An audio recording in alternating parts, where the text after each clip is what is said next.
The courtroom was quiet, almost too quiet. The buzz of murmurs from the gallery had faded as the judge, a woman of sharp eyes and even sharper wit, set her gavel down, signaling the beginning of what was expected to be another ordinary day in the trial of Elon Musk. But today, something was different.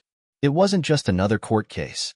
It was Musk, the man who had redefined the world of technology, engineering, and space travel. And his defense team was ready to face down one of the most formidable judges in the country. Judge Samantha Williams was known for her stoic demeanor and her reputation for not letting the rich or powerful slip through the cracks. When Musk's legal team presented their arguments, she didn't hold back.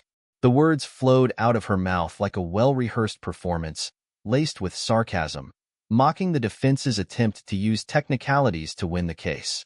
Mr. Musk's legal team seems to think they can win this case with convoluted legal jargon and technical loopholes, she said, her voice cutting through the tension in the room. But let's be clear. We're here to address facts, not distractions. And the fact is, Mr. Musk might just have bitten off more than he can chew. The gallery erupted in low whispers. Musk sat in the defendant's chair, staring straight ahead, his expression unreadable. Beside him, his lawyer, a seasoned attorney named Edward James, squirmed under the judge's sharp scrutiny. There was no denying it. Judge Williams had a way of getting under people's skin, especially the people who thought they could manipulate the system. But as she leaned back in her chair, preparing to dismiss the motion with the kind of confidence that had earned her respect in legal circles, something strange happened. Elon Musk reached into his jacket pocket. The room went silent. Judge Williams, who had been preparing to take control of the proceedings with her usual authoritative flair, suddenly froze. Her eyes flicked to Musk's hand, which was now holding something. A small object, silver and gleaming in the harsh courtroom lights. It was unmistakable. A badge. At first, no one knew what to make of it.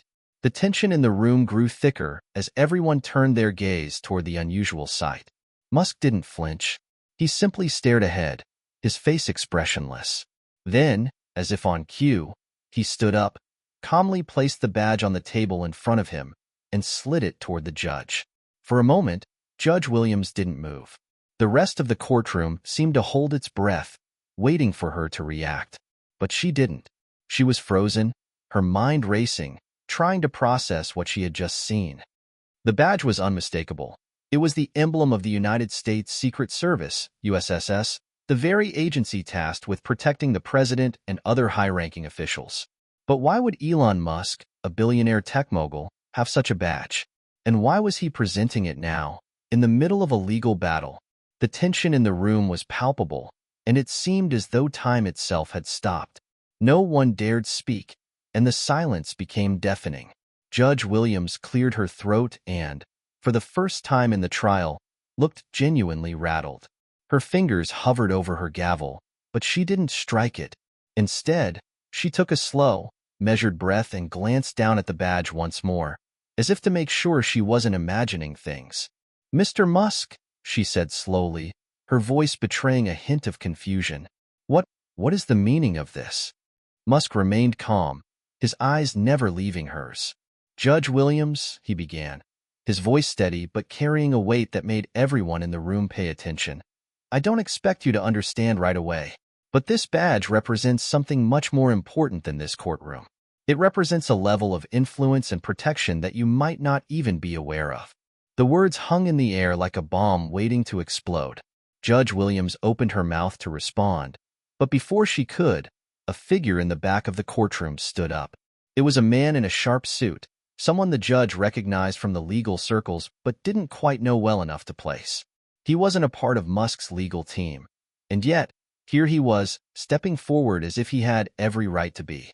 "I believe Mr. Musk is referring to the full extent of his associations with the United States government," the man said, his voice smooth but laced with a quiet authority. "And to be clear, Judge, that badge is not for show." Musk didn't look at the man. Instead, he returned his attention to Judge Williams. "I would advise you not to dismiss this matter lightly, Your Honor. There are forces at play here that go far beyond this courtroom, and I'm prepared to reveal everything if necessary." The room shifted. Judge Williams, though composed, felt a chill running down her spine. This wasn't just another tech mogul using his wealth to try and sway the court. There was something far deeper here, and the stakes had just been raised exponentially. The gallery buzzed again, the whispers growing louder. Some people were in awe, while others were trying to make sense of what they had just witnessed. Was Musk really tied to the U.S. Secret Service? Had he somehow made deals that no one knew about? And if so, what did that mean for the case, and for the judge who was supposed to preside over it? Judge Williams took a deep breath and set the badge back down on the table, her fingers trembling slightly. She needed a moment to collect herself. The last thing she wanted was to show any sign of vulnerability, but the reality was, she was rattled. No one, not even her, could have predicted that Elon Musk, of all people, would pull such a stunt. "Mr. Musk," she said, her voice now steady but laced with a quiet authority, "you've made your point. But let me be clear. This is a courtroom, not a stage for theatrics. We will proceed with the case as planned, and if you have any further surprises for me, I suggest you present them in the proper manner. Is that understood?" Musk nodded, his expression unreadable. He knew exactly what he was doing. In fact, he had expected this reaction from the judge. The whole point had been to unsettle her, to make her question whether she could remain impartial in the face of something so powerful, so unexpected. But as the judge tried to regain her composure and move on with the case, a nagging feeling began to creep into her mind. There was more going on here than just a legal battle. Elon Musk wasn't just fighting for his companies or his reputation. He was fighting for something far greater. And for the first time in her career, Judge Williams wasn't sure who was really in control. Hit subscribe and leave a comment with where you're watching from. This story might just spark a new beginning. What's one thing that always pushes you forward, even when things get tough? Elon Musk was not the man the world saw in court. He wasn't just the face of SpaceX, Tesla, or Neuralink. He was a figure carved from ambition, raw genius, and a relentless pursuit of something larger than himself. But to truly understand why Elon Musk had pulled that USSS badge out in the courtroom, we needed to look at where it all began.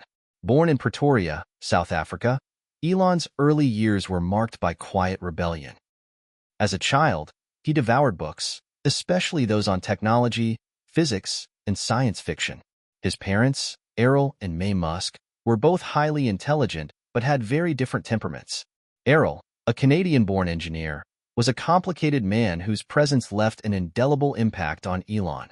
May, a model and dietitian, was warm but had a demanding nature that pushed Elon to think bigger. But it wasn't until Elon's teenage years that things began to shift. His father had a cold, domineering nature that led to frequent clashes. Elon had always been introverted, preferring the company of machines over people, and it didn't help that he was often bullied at school. But it wasn't the cruelty of his classmates that shaped his destiny.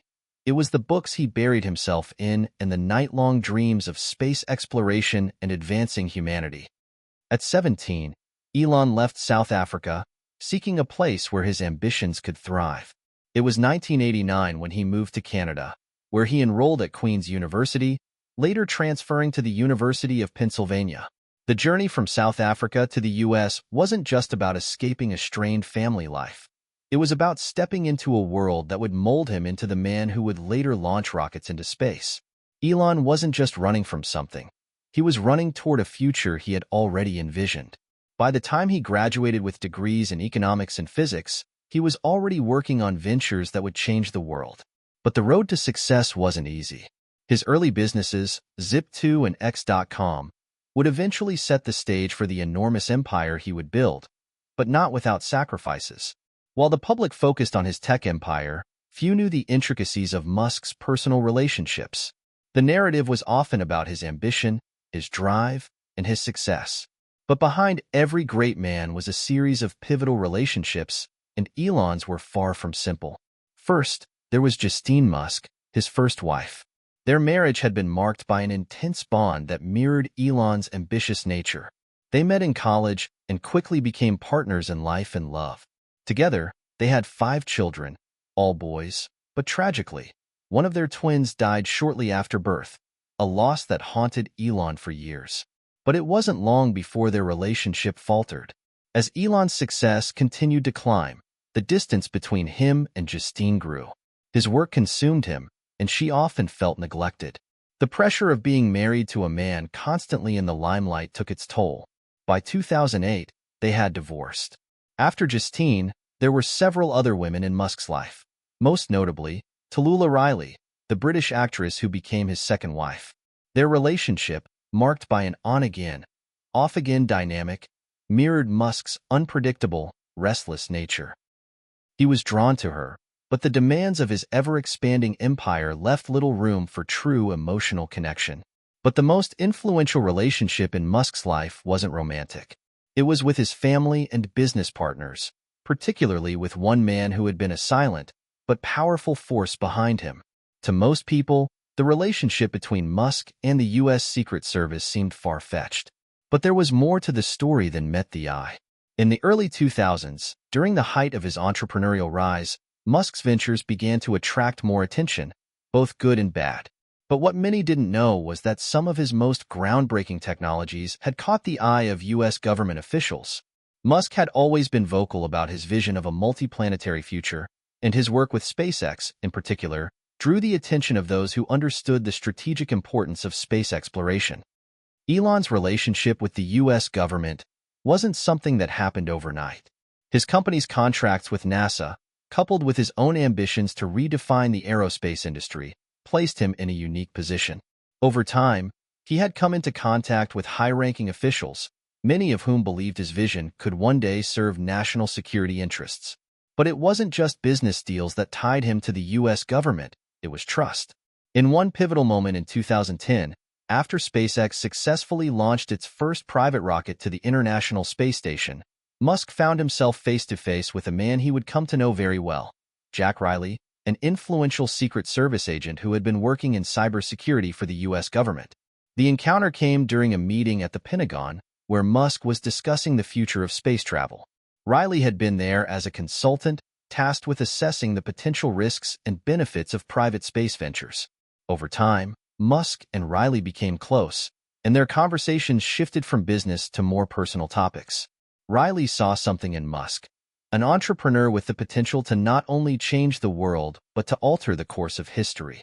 For Musk, Riley represented a key connection to the inner workings of the U.S. government and its long-term goals for technological advancement. Musk didn't just want to make money, he wanted to change the world. And he knew that sometimes, the best way to do that was by having the right people on his side. As their relationship deepened, Riley became an unofficial advisor to Musk, offering guidance on how to navigate the political landscape. Musk was introduced to other influential figures in government, many of whom saw him as a valuable asset for national security. The U.S. Secret Service, often tasked with protecting high-ranking government officials, also saw the value in Musk's innovations, especially when it came to advanced cybersecurity and transportation technology. By 2015, Musk was granted a level of access and protection that few understood. While the public saw him as a billionaire tech mogul behind closed doors, he had become a key player in a much larger, more covert game. A game that involved global security, space exploration, and, unbeknownst to most, a carefully crafted web of alliances that spanned the highest echelons of government power. And so, when Elon Musk stood up in that courtroom and pulled out the USSS badge, it wasn't just a show of power. It was a calculated move, one that hinted at a much bigger picture. A picture of influence, protection, and alliances that could change everything.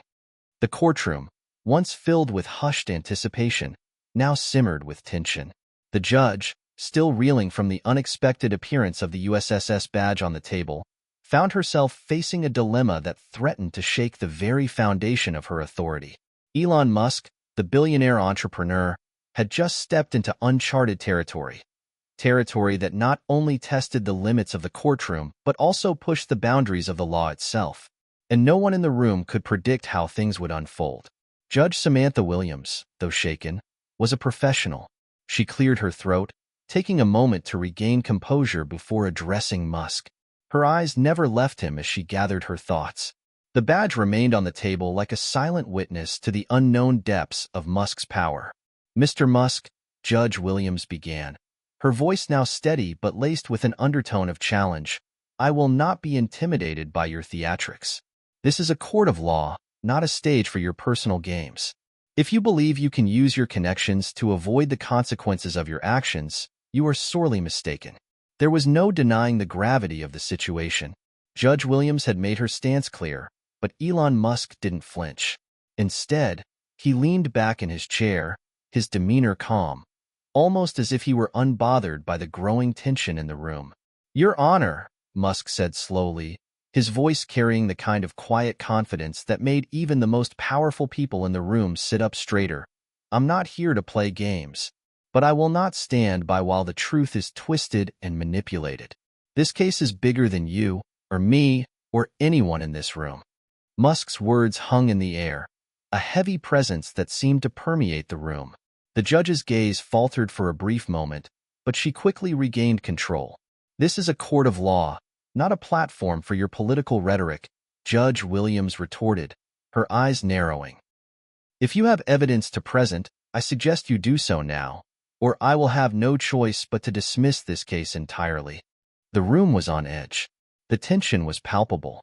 Musk had not only shifted the focus of the trial, but he had also made it clear that there were forces at play far beyond the courtroom.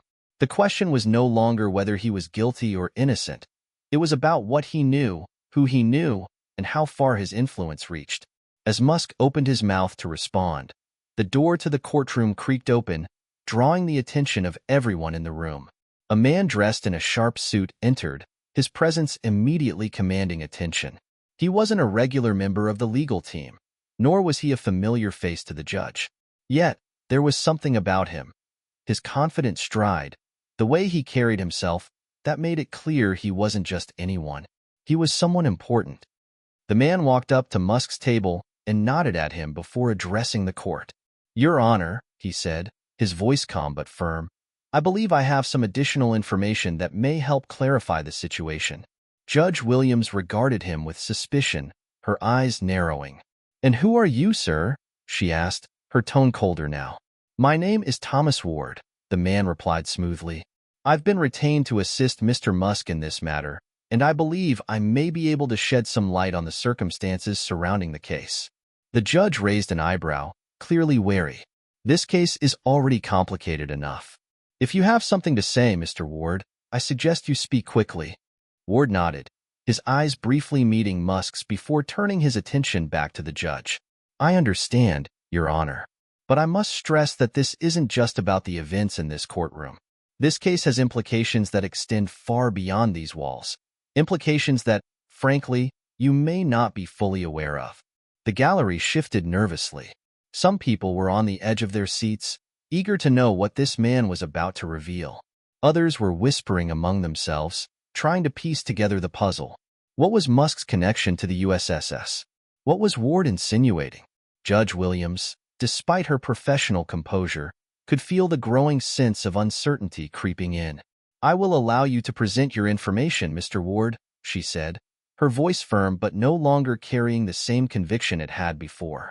"But be aware that I will not tolerate any further delays or distractions. Proceed." Ward took a deep breath and opened a manila folder he had been holding. He removed a series of documents and laid them on the table before the judge. They were all highly classified government papers, papers that had been sealed from public view for years. "These documents, Your Honor," Ward began, his voice low but steady, "contain information that ties Mr. Musk to a series of covert operations that have been carried out in collaboration with the U.S. government. These operations are classified under national security, and Mr. Musk has been involved in them for some time." Judge Williams felt her heart rate increase. This was not what she had expected. Her eyes skimmed the papers, but they made no sense. They were full of technical jargon and government acronyms, most of which she didn't fully understand. But one thing was clear: Musk was much more than just a tech mogul. He was a player in a game far bigger than any of them had imagined. "Mr. Musk," she said, her voice tinged with disbelief, "are you telling me that you've been working with the U.S. government on secret projects? That you've been involved in operations that are classified as national security?" Musk nodded, his expression impassive. "That's correct, and I have been for years." The room fell into a stunned silence. No one could believe what they were hearing. Was this why Musk had been so untouchable? Was this why he had such power in the courtroom? Was his connection to the USSS not just about protection, but about something far more dangerous? Judge Williams looked down at the documents again, her mind racing. This case had suddenly become much more complex than anyone had anticipated. She had entered this trial expecting to judge a simple legal dispute, but now it was a matter of national security. Her next move would determine not just Musk's fate, but the fate of the entire country. This is a conflict of interest, she muttered to herself, but loud enough for the court to hear. Her eyes flicked from Musk to Ward, then back to the documents. How can I proceed with a trial knowing that the defendant is entangled in operations that could jeopardize national security? Musk's face remained stoic as he replied, "Your Honor, I am here to seek justice, not to bury secrets. But the truth, as you know, is never as simple as it seems." The room held its breath as the rising conflict reached its peak. Judge Williams had just entered a web of secrecy, power, and influence, one that would demand a decision that would affect not just Musk's future, but the future of the nation. The courtroom was still charged with the energy of shock and disbelief. The revelations of Musk's connections to covert operations with the U.S. government hung in the air like a heavy fog. Judge Samantha Williams' thoughts were racing. How had she, a judge accustomed to mundane disputes and procedural wrangling, found herself in the middle of a story so much larger, so much more intricate? What was she supposed to do with this information now? The room seemed to close in around her as the weight of the situation pressed down. This wasn't just about judging a tech mogul. It was about navigating a delicate web of power, secrecy, and unknown alliances. For Elon Musk, however, the tension in the room felt almost familiar. Throughout his life, he had danced with danger, played the game of power, and ventured into the unknown. His entire career had been built on breaking through boundaries, whether in space, energy, or even the very fabric of technology. So, standing here, in this moment, wasn't new. It was simply another hurdle to overcome, another step in a journey that would inevitably lead him to a place where he could control the narrative. But this time, the stakes were higher. The legal system, the government, the court, it all seemed to be part of the system that had been built to contain him, and he knew better than anyone that the system didn't always play fair. The only way to navigate through this would be to keep pushing forward, and to keep his secrets close, as always.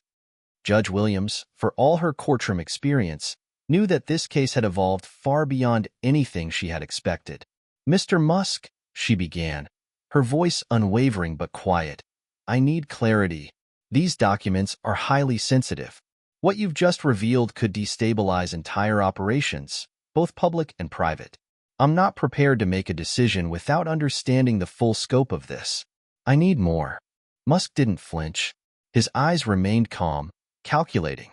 "Your Honor, I understand the gravity of what I'm presenting, but I assure you, the work I've been involved in has always been in the best interest of national security. I didn't seek out these operations. They came to me. My work with SpaceX, Tesla, and Neuralink wasn't just about advancing technology. It was about creating systems that could help defend our nation and ensure humanity's future." His words, while eloquent, only deepened the mystery. "And yet," Judge Williams countered, "you've kept all of this under wraps. Why the secrecy?" Musk leaned forward slightly, his voice dropping into a near whisper. "Because there are forces in play that are bigger than any one person.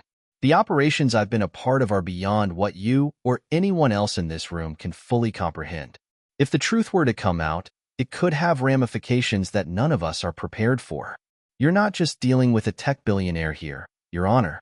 You're dealing with someone who has been chosen to shape the future, whether the world is ready or not."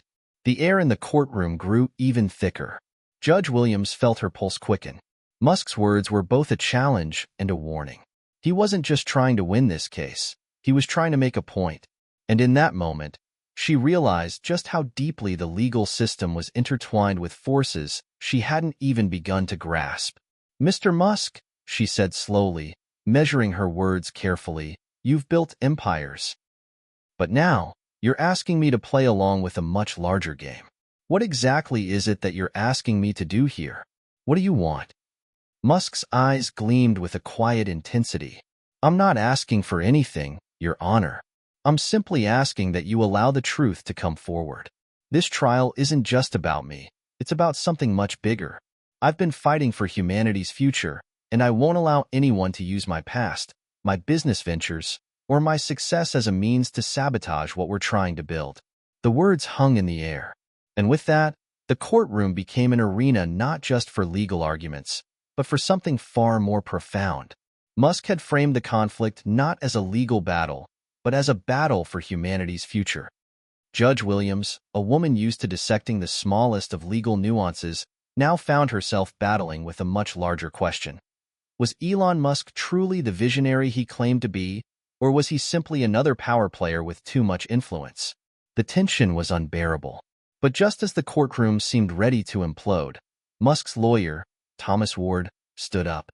"Your Honor," he said, his voice cutting through the thick silence, "we believe that the details of this case should be handled in private for reasons of national security. Mr. Musk's involvement in these operations is classified, and sharing this information publicly could expose vulnerabilities." Ward's statement only added fuel to the fire.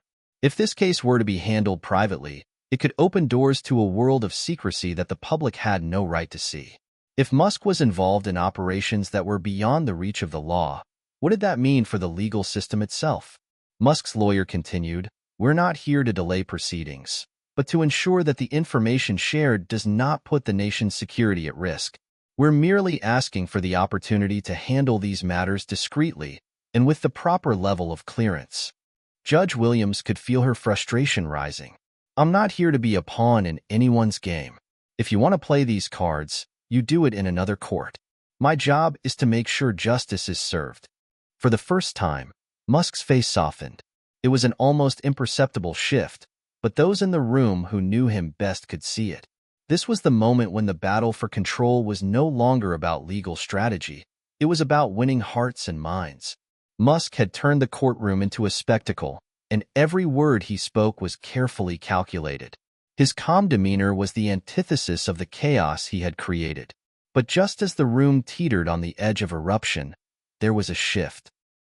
The doors to the courtroom opened again, and in walked two figures wearing black suits and dark sunglasses.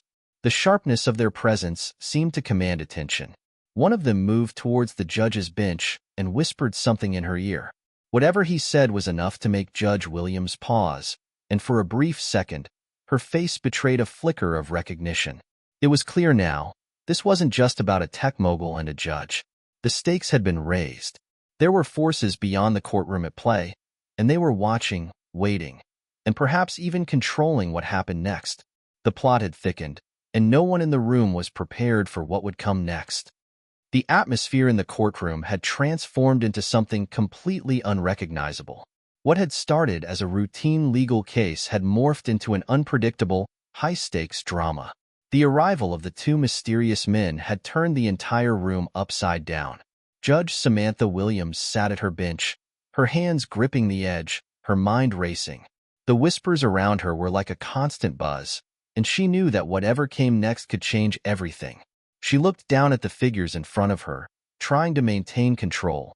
One of the men had approached her silently, whispering something that was clearly meant for her ears alone.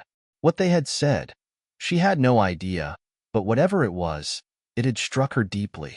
There was a shift in her demeanor, a slight change in posture, and for the first time since this trial began, she wasn't sure what her next move would be. The room was filled with palpable tension. Elon Musk remained calm, but his eyes flicked from the judge to the new arrivals, his expression unreadable. He had anticipated this moment, or something like it, but that didn't make it any less significant. The presence of these men, his associates, perhaps, or higher-ranking government figures, was proof that things were escalating rapidly, and not in a way that favored the legal system.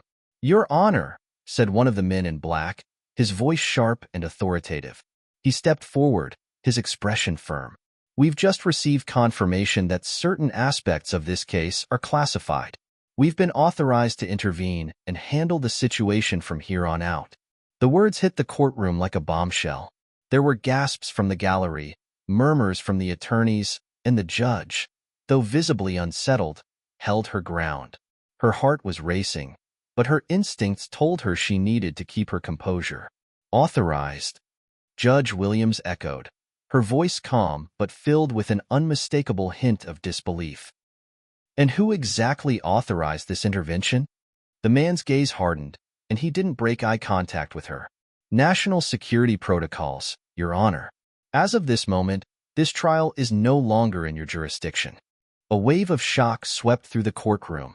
The legal system, the very thing that was supposed to provide transparency, fairness, and justice, was now being pushed aside in favor of something much more opaque and powerful. The very foundations of the courtroom were being shaken. This wasn't just about Elon Musk anymore. This was about a clash between the public sphere and the shadowy, secretive world of national security. Elon Musk's face remained unchanged, though his fingers tapped rhythmically against the table. It was clear he was prepared for this moment, just as he had prepared for every other obstacle in his life. He was a man who thrived under pressure, who adapted and fought with relentless precision. But there was something different about this moment, something that gave him pause. The judge stood up, her robes swishing behind her, her every movement exuding the authority of her office. "This is not how this is going to happen," she said, her voice firm, though the underlying frustration was clear. "This is a court of law, not a political battleground. I will not stand by and let this case be taken over without explanation." But the man in black did not flinch. "We're not asking for your permission, Your Honor. We're informing you. This case is now classified, and all further proceedings are under our control." Judge Williams paused, her mind racing. For a brief moment, she considered walking away, ending the trial there and then, rejecting the interference. But then she remembered the look in those men's eyes. They weren't here to negotiate. They were here to enforce something much bigger than her. With a slow exhale, she turned back to Musk, who had remained remarkably composed throughout the entire exchange. "Mr. Musk," she said quietly, though everyone in the room could hear, "this is bigger than any of us. What is it that's going on here? What have you gotten yourself into?" Musk met her gaze, his expression still impassive. "I've gotten into exactly what I've always aimed for, Your Honor. I've always pushed the boundaries. And now, I'm pushing them even further." The words were chilling. There was a weight to them, a truth that resonated far beyond the courtroom walls. Musk wasn't just talking about business. He wasn't just talking about technology. He was talking about his role in shaping the future, and about the forces that were aligned with him to make it happen. Judge Williams sat back down, the realization hitting her like a freight train. She had entered this courtroom thinking she could control the situation. Now, she understood that she was simply a pawn in a game far bigger than she had ever imagined. But what about the rest of the world? What about the people who were watching this trial, waiting for answers, hoping for justice? The entire room was waiting for her decision, the pressure mounting with every passing second. There was no going back. Whatever happened next would change everything. And just as the weight of the moment settled in, the man in black spoke again, his tone softening for the first time. "There are people, Your Honor, who have been trying to prevent these secrets from coming to light. The information Mr. Musk holds is too dangerous for the public to know. What you're witnessing here is a pivotal moment, and the next steps we take will determine the course of history." Judge Williams took in his words, each one hitting her harder than the last. There were forces at play here that even she didn't fully understand.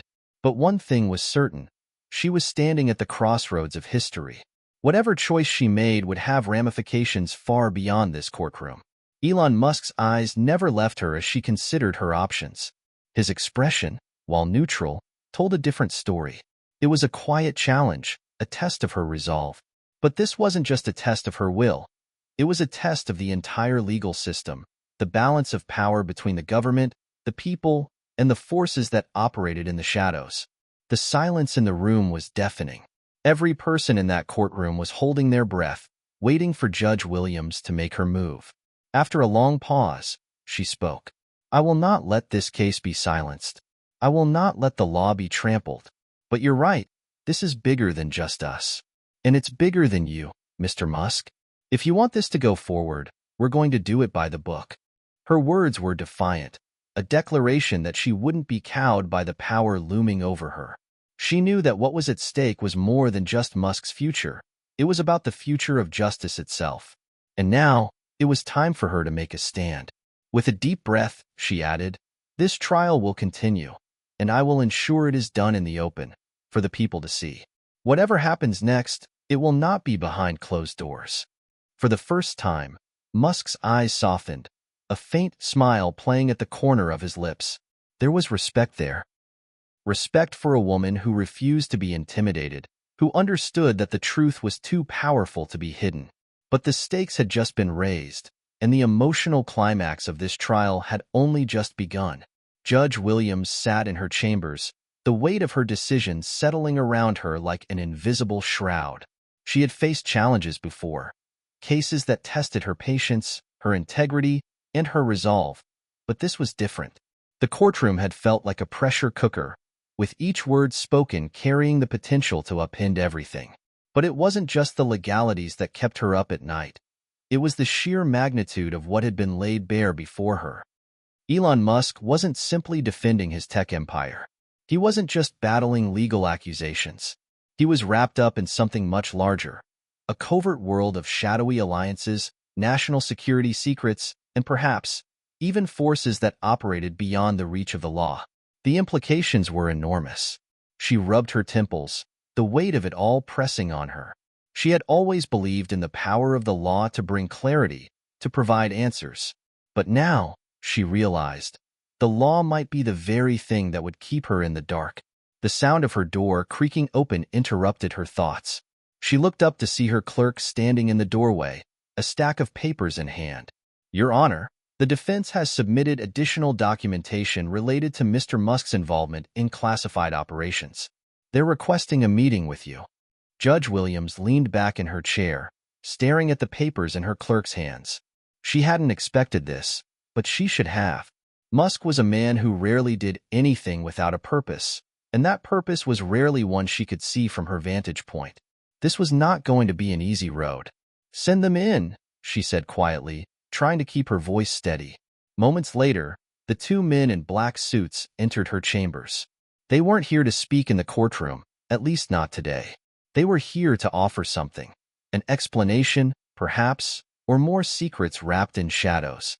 "Your Honor," one of the men said, his voice calm but laden with urgency. "We understand the complexity of the situation you're facing. The information Mr. Musk has provided and the questions you've raised in court cannot be addressed in a typical legal framework. This is not a simple matter of justice. It's a matter of national security." Williams didn't flinch. "I know that already. But what I don't understand is why this court should be kept in the dark. Why should the American public be deprived of the truth?" The man's eyes narrowed, but he didn't back down. "Because the truth, as you put it, would compromise the safety of this nation. The work Mr. Musk has been involved in is classified for a reason. Revealing any further details could have catastrophic consequences." She leaned forward, her voice steady despite the storm swirling inside her. "If the truth is so dangerous, then why not let the people decide? You're asking me to act as though the law is secondary to whatever greater good you're trying to protect. But what about the public's right to know? What about the law itself?" The room was silent for a long moment as the man's words seemed to hang in the air, thick with implication. Finally, he spoke, his tone quieter, more measured. "Because the law, as you know it, is limited. Some things must remain in the shadows to protect the greater whole. You're asking questions, Judge, that can't be answered here. Not in this courtroom, not in any court." Williams felt a sharp pang of realization. This was not just a case. It wasn't just about Musk or the law. This was about the systems in place, the government, the defense apparatus, the way things had been structured for decades. And she was standing at the intersection of it all, caught in a current she could not control. Her mind raced, and she realized that she was being asked to make a choice, one that could cost her everything. The integrity of the court, the transparency she had always stood for, was in jeopardy. The man continued, his voice even more forceful now. "Mr. Musk's involvement in these operations goes far beyond anything you or anyone in the public could possibly comprehend. There are forces at play here that could destabilize governments, ruin economies, and put millions of lives at risk. The truth has consequences, Judge, and you need to understand what you're dealing with before making any decisions. Judge Williams stood abruptly, her chair scraping across the floor. The pressure was too much. Her gaze shifted from the man to the window, where the sunlight was beginning to fade. The city beyond seemed so distant, so detached from the chaos unfolding in her own life. "You think I don't understand the consequences?" she asked, her voice cold. "I've spent my entire career dealing with the consequences of actions, but I will not be coerced into silence. You can't just walk into my courtroom, drop your secrets, and expect me to bow to whatever higher power you represent." There was a beat of silence as the two men exchanged a brief glance before the second man spoke. "We're not here to coerce, Your Honor. We're here to give you an opportunity. An opportunity to be part of something much larger than this case, to understand the role you can play in securing the future." She turned back to face him, her heart pounding in her chest. She was no longer sure whether she was speaking to government agents or to men who represented something darker, more insidious. "And what exactly is that future?" she asked. The man's eyes softened, but only slightly. "A future where national security isn't compromised by the exposure of sensitive information. A future where the very systems we've put in place to protect this country remain intact." Judge Williams could feel the weight of his words, and for a moment, the world around her seemed to slow. It wasn't just Musk at stake anymore. It wasn't just about his secret dealings or his involvement in covert operations. It was about something far larger, far more complex. It was about the future of this nation and the delicate balance of power that had always underpinned it. She nodded slowly, her mind now fully alert. "And what do you want from me?" she asked quietly. "We want you to work with us," the first man said. "We want you to help us ensure that this information doesn't reach the public." "Not yet. The time for that will come, but not now." The room was heavy with tension, and for a long time, no one spoke. Judge Williams felt as though she were standing on the precipice of a decision that could alter the course of history.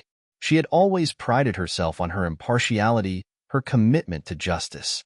But now, she had to make a choice that wasn't just about the law. It was about protecting something far bigger than herself.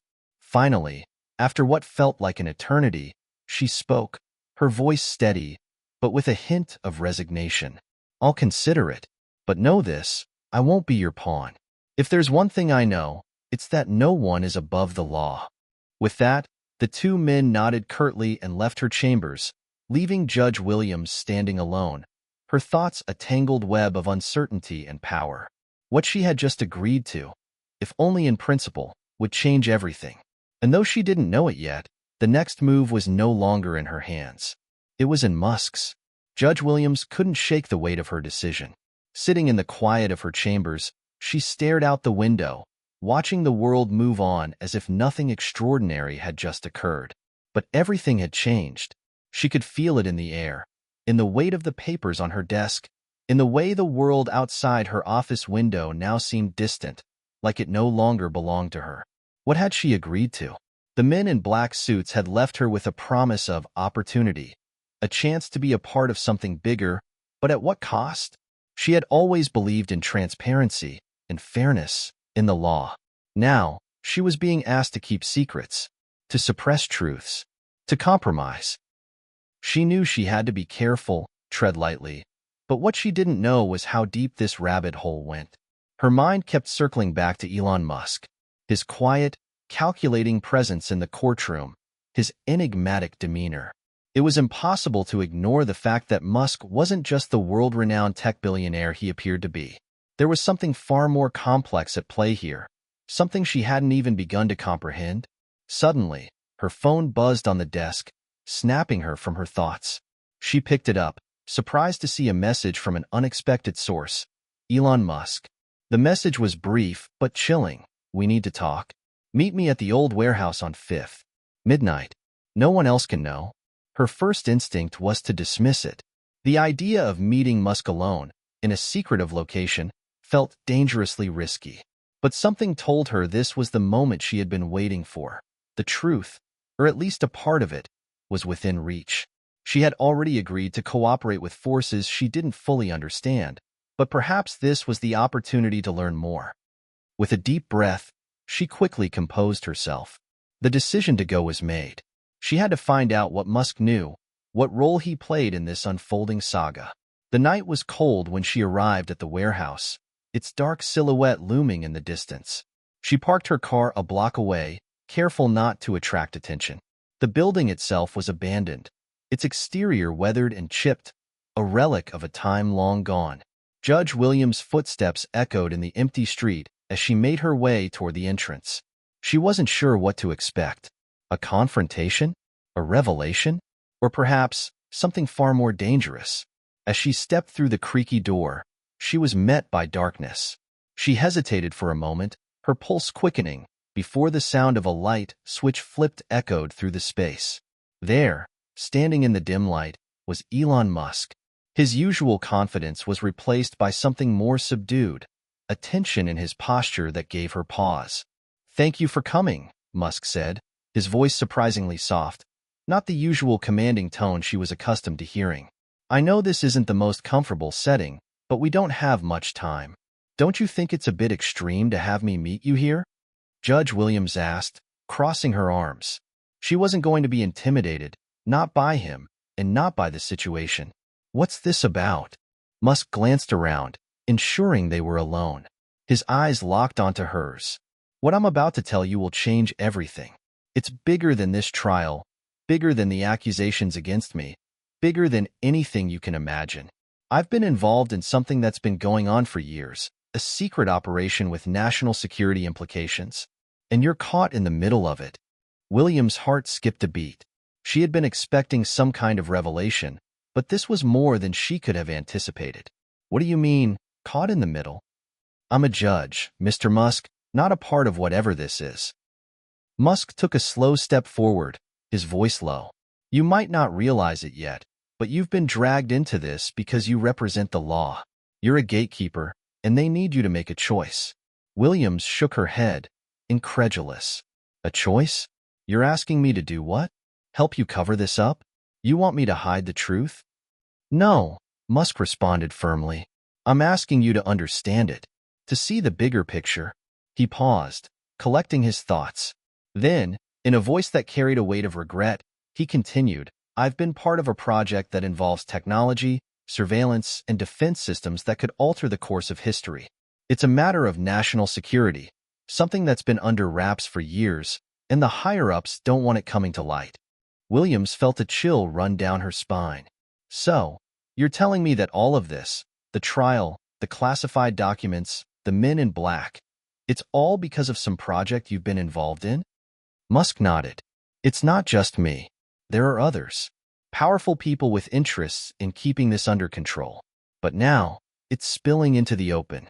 And you're the one holding the key to what happens next." William's mind was racing, trying to piece it all together. The stakes were higher than she could have ever imagined. If what Musk said was true, then this trial was just a small part of something much larger, a system of control, secrecy, and power that extended far beyond the courtroom.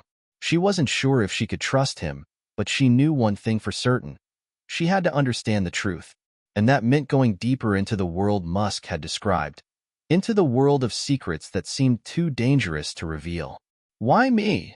she asked quietly, her voice barely above a whisper. "Why bring me into this?"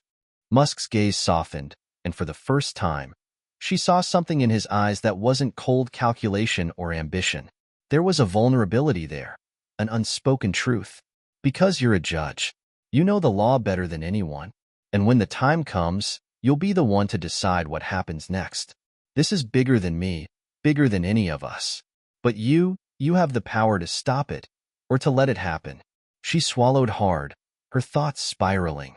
There were so many layers to this, so many forces at work, each one pulling her in a different direction. And yet, she felt a pull toward the truth, as if it were a beacon in the dark. "Tell me everything," she said, her voice steady, even as the fear began to creep in. "And don't leave anything out." Musk nodded, his expression now resolute. "It's time for you to know the whole story." The secrets began to unfold, layer by layer. And as each one was revealed, Judge Williams felt herself being drawn deeper into a world she could never have anticipated. One where the boundaries between right and wrong, justice and power, were blurred beyond recognition. What she learned that night would haunt her for the rest of her life.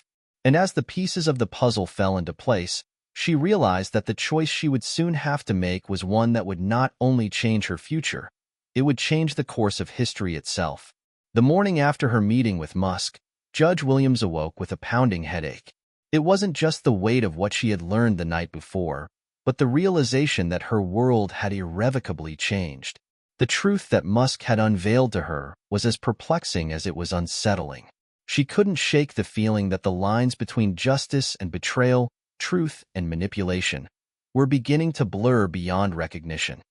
As she dressed, her mind continued to race. What had she just walked into? Musk spoke of national security operations, covert technologies, and shadowy figures pulling strings behind the scenes. But she didn't yet understand how she fit into the grand scheme of things. She wasn't just a judge anymore. She was a pawn in a game that, for all its grandiose stakes, was moving at a pace that she couldn't control. She needed answers. The courtroom loomed ahead, and with it, the responsibilities that had once felt like an anchor to her. She had always believed in the justice system, believed in its ability to hold the powerful accountable, to bring truth to light. But now, she felt like a cog in a much larger machine, one whose gears were set in motion by forces she couldn't quite grasp. The trial that day felt like a blur. As Judge Williams entered the courtroom, she immediately felt the tension hanging in the air. Every eye in the room seemed to be on her. Every word she spoke weighed heavily, as though they were all waiting for her to reveal her hand. But she couldn't. Not yet. Musk was present, sitting confidently at the defense table, his face as impassive as ever. She couldn't help but wonder what was going on in his mind. He had already told her part of the story, but was there more? There had to be.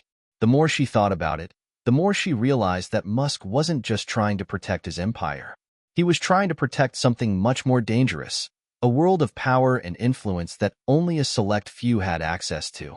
As the trial proceeded, Williams watched as Musk's defense team methodically tore apart the prosecution's case. They seemed prepared for every argument, every question. It was as if they were several steps ahead, always anticipating what would come next. Musk himself remained calm, his focus unwavering. But there was something in his eyes, something that made her wonder if he was hiding even more than he had let on. By the end of the day, the courtroom was buzzing with speculation. The media had caught wind of the trial's deeper implications, and the public was starting to take notice. People were beginning to ask questions that went beyond Musk's business dealings. Questions about his ties to government agencies, his involvement in secretive projects, and whether he had been part of something far more insidious than anyone had realized. Williams knew she couldn't allow herself to get swept up in the frenzy. But as she watched the reporters crowd the courthouse steps, microphones in hand, she realized the weight of what she was holding. The answers that could change the course of this trial, the answers that could reveal the truth about Musk's covert dealings, were sitting just below the surface. But how much could she reveal? How much could she trust? The next few days passed in a haze. Her evenings were consumed by late-night phone calls, clandestine meetings with Musk's legal team, and hours of review over classified documents. The deeper she dug, the more she realized how vast and intricate this web of secrets had become. And the more she uncovered, the more her role in the unfolding drama became clear. She wasn't just a judge in a trial anymore. She was a player in a larger game, one that involved far more than just legal battles. The stress was beginning to take its toll. She felt like she was losing herself in the case, like she was being pulled further away from the woman she had been before all of this. She found herself questioning her own beliefs. Was it right to uphold the law when the law itself seemed so compromised? Could she really act as an impartial judge when the people she was supposed to be holding accountable had their hands in everything? Power, influence, and control? It was late one evening when Judge Williams received another call from Musk. The voice on the other end was calm, almost soothing, but she could hear the tension lurking beneath his words. "I need you to meet me again," he said, his voice low. "This is important. There are things you don't know, things that could change everything." She glanced at the clock. It was well after midnight. Every fiber of her being told her to refuse, to walk away from this madness before it completely consumed her. But she couldn't. The need for answers, for the truth, was too strong. "I'll be there," she said, her voice steady despite the uncertainty that gnawed at her insides. This time, when Williams arrived at the meeting place, it wasn't a rundown warehouse or a hidden corner of the city. Musk had chosen a quiet park, the kind of place where the world seemed far away, the chaos of life muted by the stillness of the trees. The air was cool, and the city felt distant, as if they were two people isolated from everything else. Musk was already there, standing near a bench, his face half hidden by the shadow of a nearby tree. When he saw her, he stepped forward, his expression serious.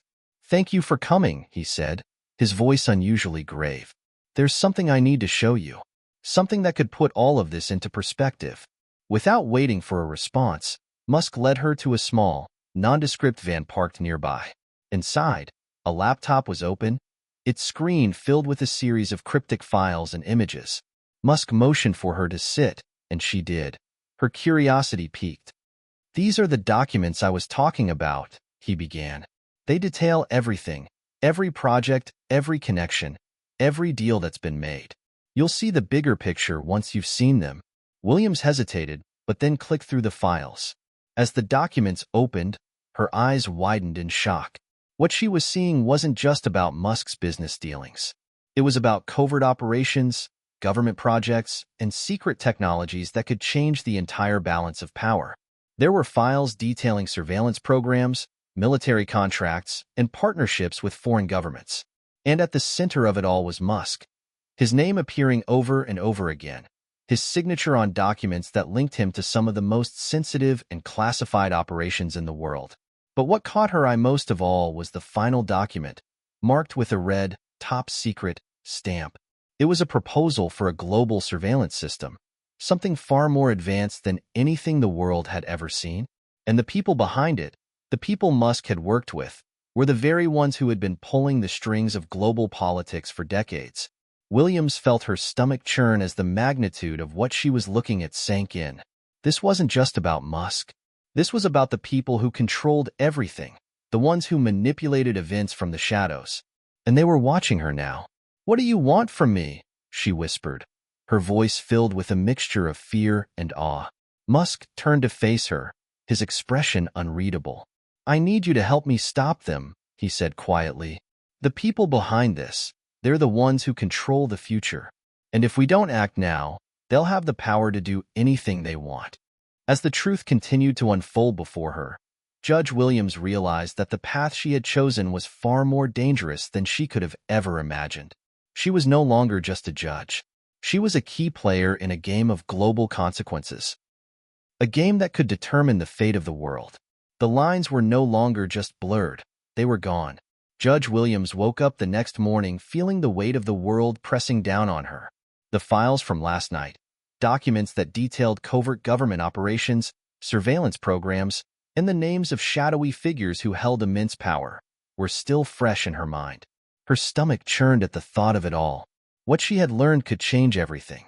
But more pressing was the question of what to do with this knowledge. She couldn't walk away now. That much was clear. The truth had already changed her, and it had irrevocably altered the course of her life. But how far was she willing to go to bring it to light? And at what cost? The courtroom was where her world had always felt certain. The black and white of the law had been her guiding principle. But now, as she sat in her office, surrounded by paperwork and a mind full of secrets, she could feel the boundaries of right and wrong slipping away. Her duty as a judge, her oath to the law, had never felt so murky. The sound of a knock at the door snapped Williams from her thoughts. She turned to see her assistant standing in the doorway, looking unusually nervous. "Judge Williams, you've got a visitor." "Mr. Musk is here," her assistant said quietly, stepping aside to reveal Musk standing in the hallway. Williams froze for a moment, her heart skipping a beat. He had never come to her chambers like this before, and his sudden appearance only added to the growing tension in her chest. She had spent the night wrestling with the truth he had revealed, unsure of how to move forward. And now, There he was, standing in front of her, as though he was waiting for her to make a decision that would shape both of their fates. "Send him in," Williams said, her voice barely above a whisper. Musk entered, his usual calm demeanor replaced with an edge of urgency that she hadn't seen before. His eyes, usually calculating, were now filled with a mixture of concern and something else, something deeper, darker. "You look like you haven't slept," Williams remarked, trying to mask her own unease with a thin veneer of professionalism. Musk didn't smile. "Neither have I. We don't have time, Judge. We need to act fast." Williams gestured for him to sit, and he did, his hands resting tense on the armrests. "What do you mean?" she asked, her voice betraying a hint of concern. Musk leaned forward, his eyes fixed on hers. "You've seen the documents. You know what's at stake. The people behind these operations, they're watching us now. They know we're getting close to exposing them, and they won't let that happen." William's stomach twisted. "What are you asking me to do, Elon?" Musk hesitated for a moment before answering. "I'm asking you to make a choice, to decide whether you're going to help me stop them or if you'll let them continue their plan." William's mind raced as she processed his words. She had never imagined herself in a position like this, caught between a moral obligation to the law and the undeniable knowledge that what Musk was asking was something far more dangerous. The law was clear, but the world she now found herself in was anything but. "What's the plan?" she asked, the question slipping from her lips before she could fully stop herself. Musk's eyes sharpened. "We need to disrupt the next step of their operation. We need to infiltrate the tech they've been developing, the surveillance system, the one they're planning to use to control everything. But we can't do it alone. We need allies." Judge Williams swallowed hard. The more she listened, the clearer it became that what Musk was suggesting would go beyond any realm of legality. They would be stepping into territory that could have devastating consequences, not just for them, but for everyone involved. "What happens if we fail?" Williams asked, her voice barely a whisper. "Failure isn't an option," Musk replied, his tone steely. "If we fail, they'll have the power to track, control, and manipulate anyone, anywhere, with no consequences. And we'll be the ones responsible for that." The gravity of his words sank in, and for a moment, all Williams could do was stare at him. The truth was right in front of her, undeniable, yet impossible to fully accept. She had taken an oath to uphold the law, to stand for justice. But could she stand by while a shadowy organization manipulated that very system for their own gain? She thought of the people she had sworn to protect, the ones who depended on the integrity of the law, on the fairness of the judicial system. What would they think of her if she betrayed everything she had fought for? If she chose to aid Musk in a mission that, in all likelihood, would end in breaking every rule she had ever lived by? But then there was another thought, one that gnawed at her. What if she did nothing? What if she allowed these people to continue unchecked, knowing full well that their reach was growing and their power was expanding? "No one else knows what we're up against," Musk continued, interrupting her thoughts. "We can't trust anyone but ourselves." Williams felt her pulse quicken. The idea of working outside the law, of becoming a part of something that had no clear boundaries, no clear rules, was terrifying.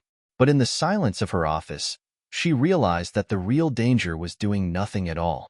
She closed her eyes, exhaled slowly, and finally spoke. "What do we do first?" Musk's face softened, the tension easing in his shoulders. "We'll start by going after the tech. I'll need your help to get access to the people who can expose it, people in high places, people who can help us take them down from the inside." Williams nodded, though her mind was still swirling with doubt. She had just crossed a line, one that she couldn't uncross. There was no going back from this. The next few days passed in a haze of secrecy and tension. They made plans, gathered information, and prepared for the risk of exposing the conspiracy that had been unfolding for years. Every decision felt like a step deeper into a dangerous world, a world where nothing was as it seemed, where allies could easily become enemies, and where trust was a luxury she couldn't afford. But through it all, one thing became clear. Judge Williams had made her choice. She wasn't just a judge anymore. She was a player in a battle for the future, a future that was now more uncertain than ever. The following days felt like a blur of secrecy and intensity. Judge Williams had crossed a line, and there was no turning back now. Her office, once a place of calm deliberation and judicial contemplation, had become a war room. The weight of the world pressed heavily on her shoulders, but she couldn't afford the luxury of hesitation. Musk had been relentless, pulling her deeper into his web, guiding her through the tangled network of people and organizations that had been pulling the strings behind the scenes. They weren't just dealing with shadowy figures anymore. They were up against a global conspiracy, one that had been quietly expanding its reach for decades. Musk had made it clear. The stakes were higher than she could have imagined. This wasn't just about surveillance or control. It was about reshaping the very structure of society. Sitting at her desk, Williams reviewed the latest set of files Musk had given her. This wasn't just information about government operations. This was about massive technological advancements that could allow the perpetrators of this conspiracy to track, control, and manipulate every person on the planet. The surveillance system they were working to deploy was beyond anything Williams had ever seen, far more advanced than the most sophisticated systems she had heard about in her career. Her mind kept returning to the question, how did I get here? She had started as a judge, a defender of the law. But now, she was standing on the precipice of a moral and ethical abyss. Was she betraying her oath? Or was this the only way to stop something far worse from happening? A sharp knock on the door broke her thoughts. She looked up to see Musk entering, his usual calm demeanor replaced by a rare intensity. He wasn't alone. Two men followed him in, both dressed in dark suits, their faces unreadable. This is Ethan and Jack. Musk introduced them briefly. They're part of the team. They've been working on the infiltration strategy. Williams nodded and gestured for them to sit. There was no time to waste on pleasantries. She had learned to trust Musk, but these men, she knew nothing about them. Let's get down to business, she said, her voice steady, though she felt a nervous tension rising in her chest. Ethan, a tall man with sharp features, leaned forward. We have inside connections, people who are already questioning what's being done. What we need is someone on the inside who can expose their operations and get us the codes we need to shut the system down. Musk's voice softened. And that's where you come in, Judge. Williams looked up sharply, meeting his gaze. You want me to infiltrate the system? It's not as crazy as it sounds, Musk said, his voice steady. You've been a judge for years. You know how to move in high circles, how to navigate the system. We need someone with your experience to approach the right people. Convince them that there's more at stake here than just their careers or their reputations. You can be the one to get us the access we need. Williams's heart pounded. She could hardly believe the words that were coming out of Musk's mouth. Could she really do this? Could she betray everything she had built her career on? But the weight of the decision pressed heavily on her. If she didn't act, if she didn't find a way to stop this, everything she had ever believed in would crumble. I'm not an undercover agent, Williams said, though her voice lacked the conviction it had once had. I've spent my life making decisions in a courtroom, not infiltrating high-tech conspiracies. Musk's gaze was unwavering. You're more capable than you think. You know the system, Judge. You know how to use it to your advantage. The tension in the room was palpable. For a moment, the only sound was the quiet hum of the air conditioning. Finally, Williams spoke. What do I need to do? Musk smiled, a rare moment of satisfaction crossing his face. First, we need to target a few key players. We already have a list of individuals who have the information we need. Some are high-ranking officials. Others are tech insiders with a conscience. We'll start there. The key is to make them believe that what we're doing is in their best interest. Sounds like a risky plan, Williams said, her voice tight. Musk's eyes narrowed. It's the only plan we have. The days that followed were filled with tense, secretive meetings and covert operations. Williams found herself walking a tightrope between her role as a judge and her growing involvement in this dangerous mission. She was no longer simply a defender of the law. She was an active participant in a conspiracy to stop one that could reshape the entire world. But every step she took felt like a step further into the unknown. The people she was reaching out to were powerful, and the stakes were higher than she had ever imagined. A single mistake could unravel everything. One evening, As she prepared to meet with a key government insider who might hold crucial information, Musk's voice came through on the phone. His tone was urgent. "Judge, there's something I need you to know. We've just received intel that the people we're up against are moving faster than we thought. They're accelerating their timeline. If we don't act now, we won't have the leverage we need." Williams's pulse quickened. "What do you mean by act now?" Musk's voice dropped lower, as if he were carefully weighing his words. "You need to push harder. Get to the insiders faster. They'll be more willing to help if they think we're the only ones who can stop this. And Judge, be careful. The more we expose, the more dangerous this becomes." Williams felt a shiver run down her spine. She wasn't just playing with fire anymore. She was standing in the middle of an inferno. But there was no turning back. The pieces were in place, and she had made her choice. There was only one question left. Would they succeed before it was too late?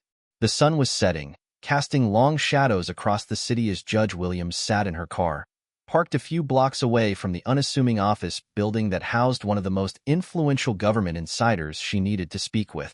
The meeting was set for that evening, and her heart was racing. There was so much riding on this conversation, so many lives at stake, and the pressure to succeed felt unbearable. She had no idea what to expect when she walked into that building. All she knew was that she had to be convincing. The stakes were too high for anything less. Her mind flickered back to her conversation with Musk earlier that day. He had stressed the importance of getting the insider to trust her, someone from a high-ranking department involved with the surveillance system's deployment. They had reason to believe this person had grown disillusioned with the operation. If she could convince him that they were on the same side, it might be the break they needed. But convincing someone to betray their colleagues, their entire career, this wasn't something Williams had ever done before. She wasn't used to working with people who were walking the fine line between loyalty and betrayal. She had always dealt with the facts, the law. This felt like something out of a spy thriller. Taking a deep breath, she checked her watch. It was time. She stepped out of the car, the cold evening air biting at her skin. As she made her way toward the entrance of the building, she could feel her pulse quickening. She wasn't just Judge Williams anymore. She was an agent in a battle for the very future of freedom itself. Inside, the office was sterile, corporate, and quiet. Just the kind of place that screamed bureaucracy. She was escorted through the building's maze of halls by a secretary who offered her a polite but slightly wary smile. Williams had expected a warm welcome, but the coldness of the receptionist's demeanor made her feel more like an intruder than a guest. Finally, she was led into a small, windowless conference room. It was there she met Daniel Pierce, the insider who might hold the key to their success. He was middle-aged, dressed in a nondescript suit, his face lined with worry. His gray eyes were sharp, but they betrayed a weariness, a sense of someone who had seen too much and wanted out but didn't know how to escape. "Judge Williams," Pierce said, rising as she entered. "Thank you for coming." She took a seat across from him, maintaining eye contact, trying to gauge his mood. His demeanor was professional, but there was a tightness in his shoulders, a guarded look in his eyes. "We don't have much time," Pierce continued, glancing at his watch. "What do you want from me?" Williams leaned forward, her tone low and steady. "I need information about the surveillance program, the system you're involved in. We know it's bigger than anyone anticipated. I need you to help me stop it before it's too late." Pierce let out a short, bitter laugh. "You think I don't know that? You think I'm just some cog in the machine, happy to let this thing go on?" Williams didn't flinch. She knew she had to play this carefully, and she needed to be honest. "I know you're conflicted, Daniel, but you have to understand that what's being built here is dangerous. It's not just tracking people, it's controlling them. It's a future where no one is free, and you're in a position to stop it." Pierce's eyes flickered with something, doubt, perhaps, or fear. He shifted uncomfortably in his seat, his fingers drumming on the table. "I've been working on this project for years. I was sold on it. We were told it would protect us, prevent threats, save lives. But the deeper I got, the more I realized, it's not about safety. It's about power. Absolute control." Williams watched him closely, sensing the internal struggle.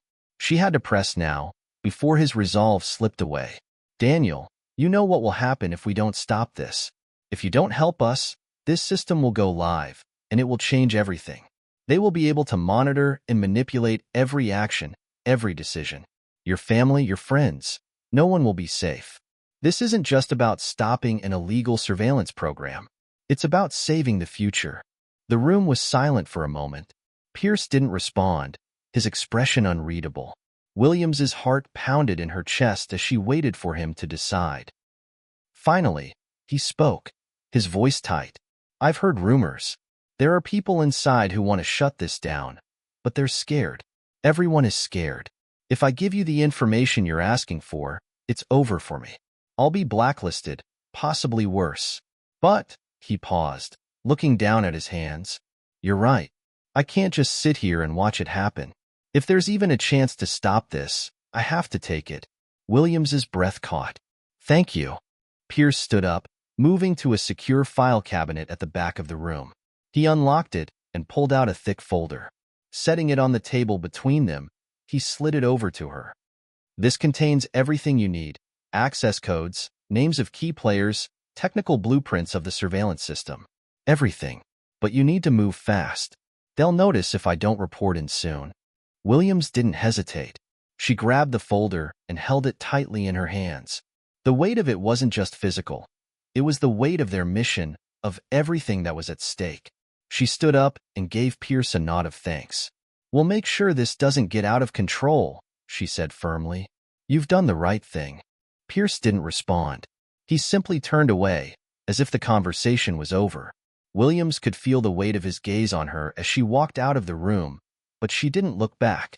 As Williams made her way back to the car, the folder in her hands, she couldn't shake the feeling that the worst was yet to come. This information could be the key to stopping the surveillance system, but it could also be the thing that brought everything crashing down on them. Pierce had helped, but there were still so many obstacles ahead. So many people who wouldn't stop until they had complete control. She slid into the car and took a deep breath. The next steps would be critical.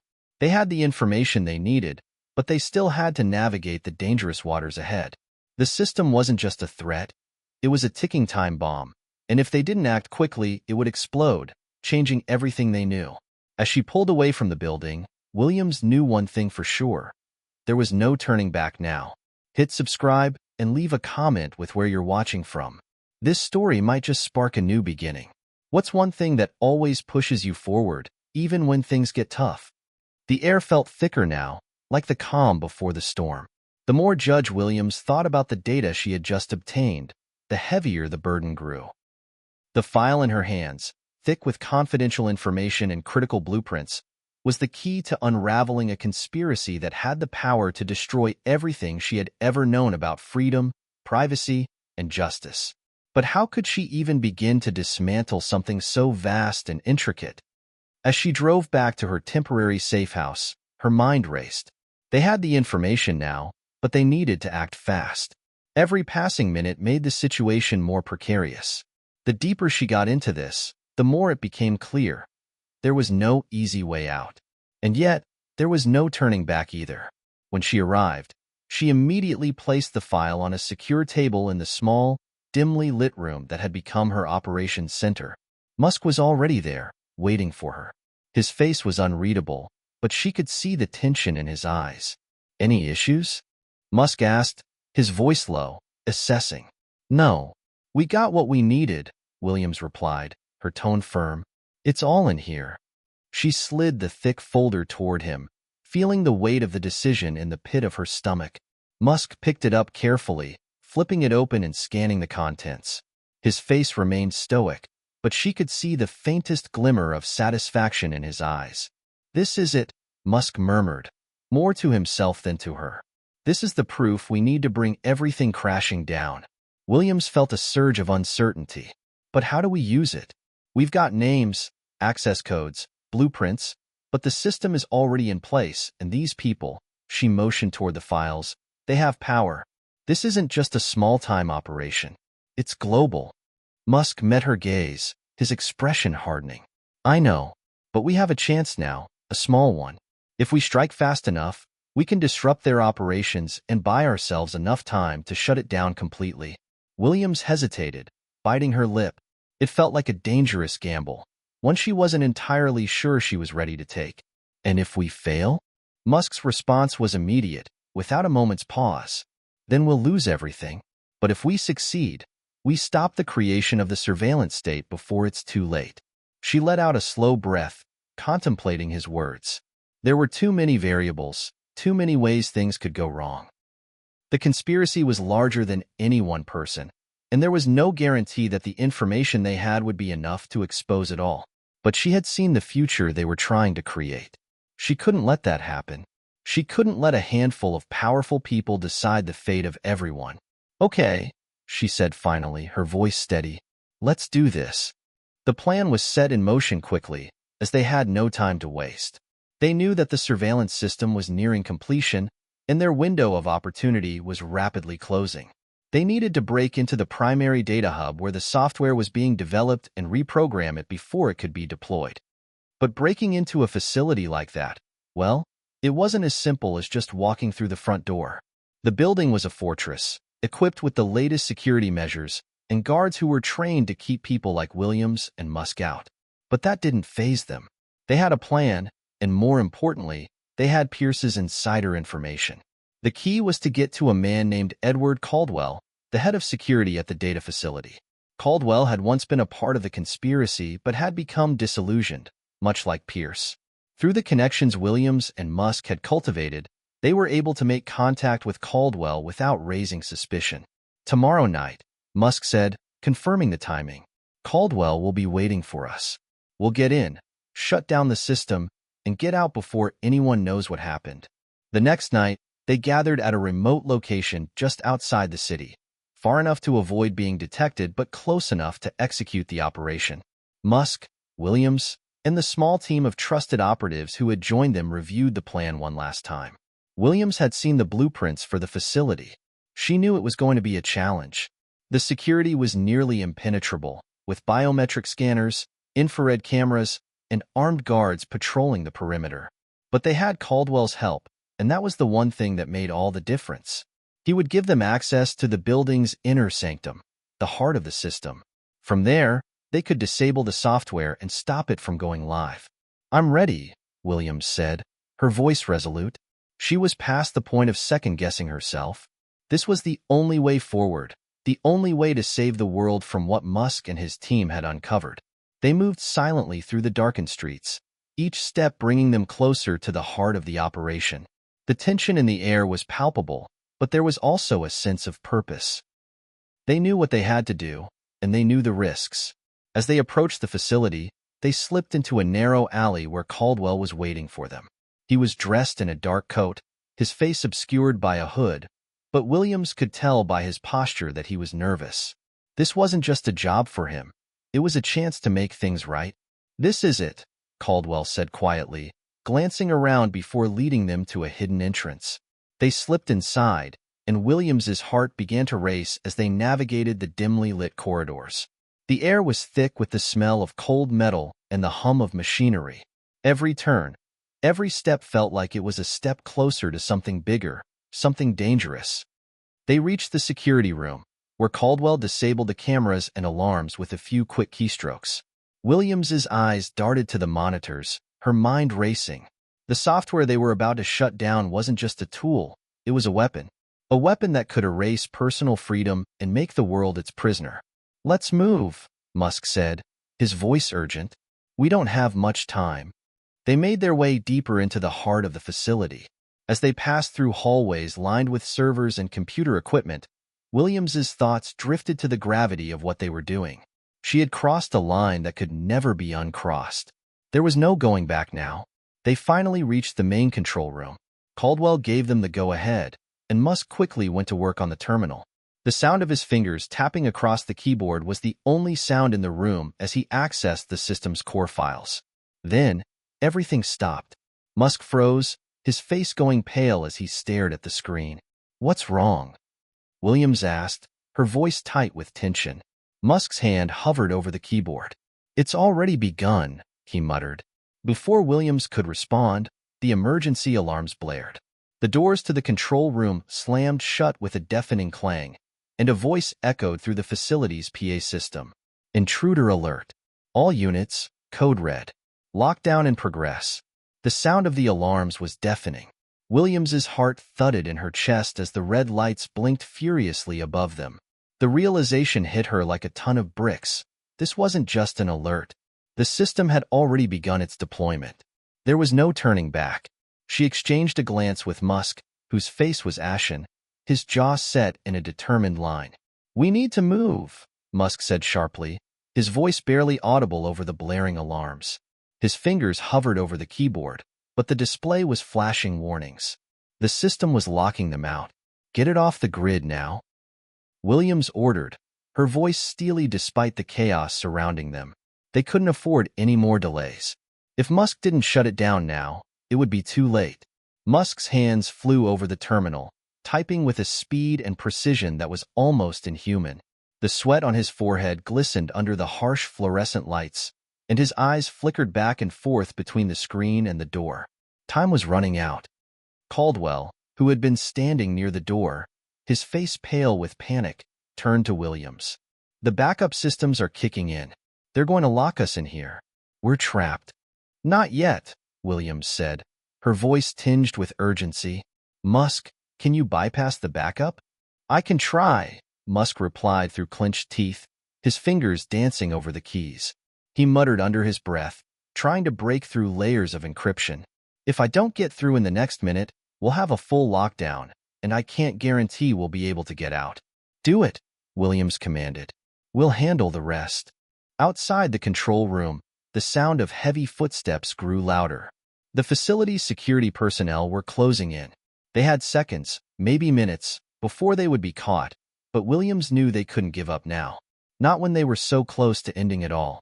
She motioned to the team to get ready. They had been preparing for this, but nothing could have prepared them for the cold reality of how quickly everything could fall apart. The situation had escalated beyond their expectations, and now the fate of the operation, maybe even the country, rested on a single keystroke. The door to the control room shuddered, a loud clang signaling the approach of the guards. Caldwell's face twisted in fear. "They're almost here," he said, voice low and strained. "I can't hold them off much longer. You've got to move now." Musk's fingers stilled for a moment, and for a terrifying instant, the screen flickered and went black. Williams's heart stopped. But then, with a soft click, the terminal came back online, and Musk's eyes lit up with a flicker of triumph. "Done," he said, though there was no time to celebrate. The red lights above flickered once before the blaring alarm shut off completely. The backup systems were bypassed. For now, they were safe. Williams exhaled, feeling a wave of relief wash over her, but it was fleeting. They weren't out of the woods yet. The next stage was even riskier than the first. They still needed to disable the system entirely. "Let's move," she said, snapping back to focus. "We need to destroy the data files and take the servers down before they reset everything." As they made their way through the corridors of the facility, the sounds of security rushing through the hallways grew more frantic. They were no longer working against time alone. They were now fighting against the entire system. The pressure was suffocating.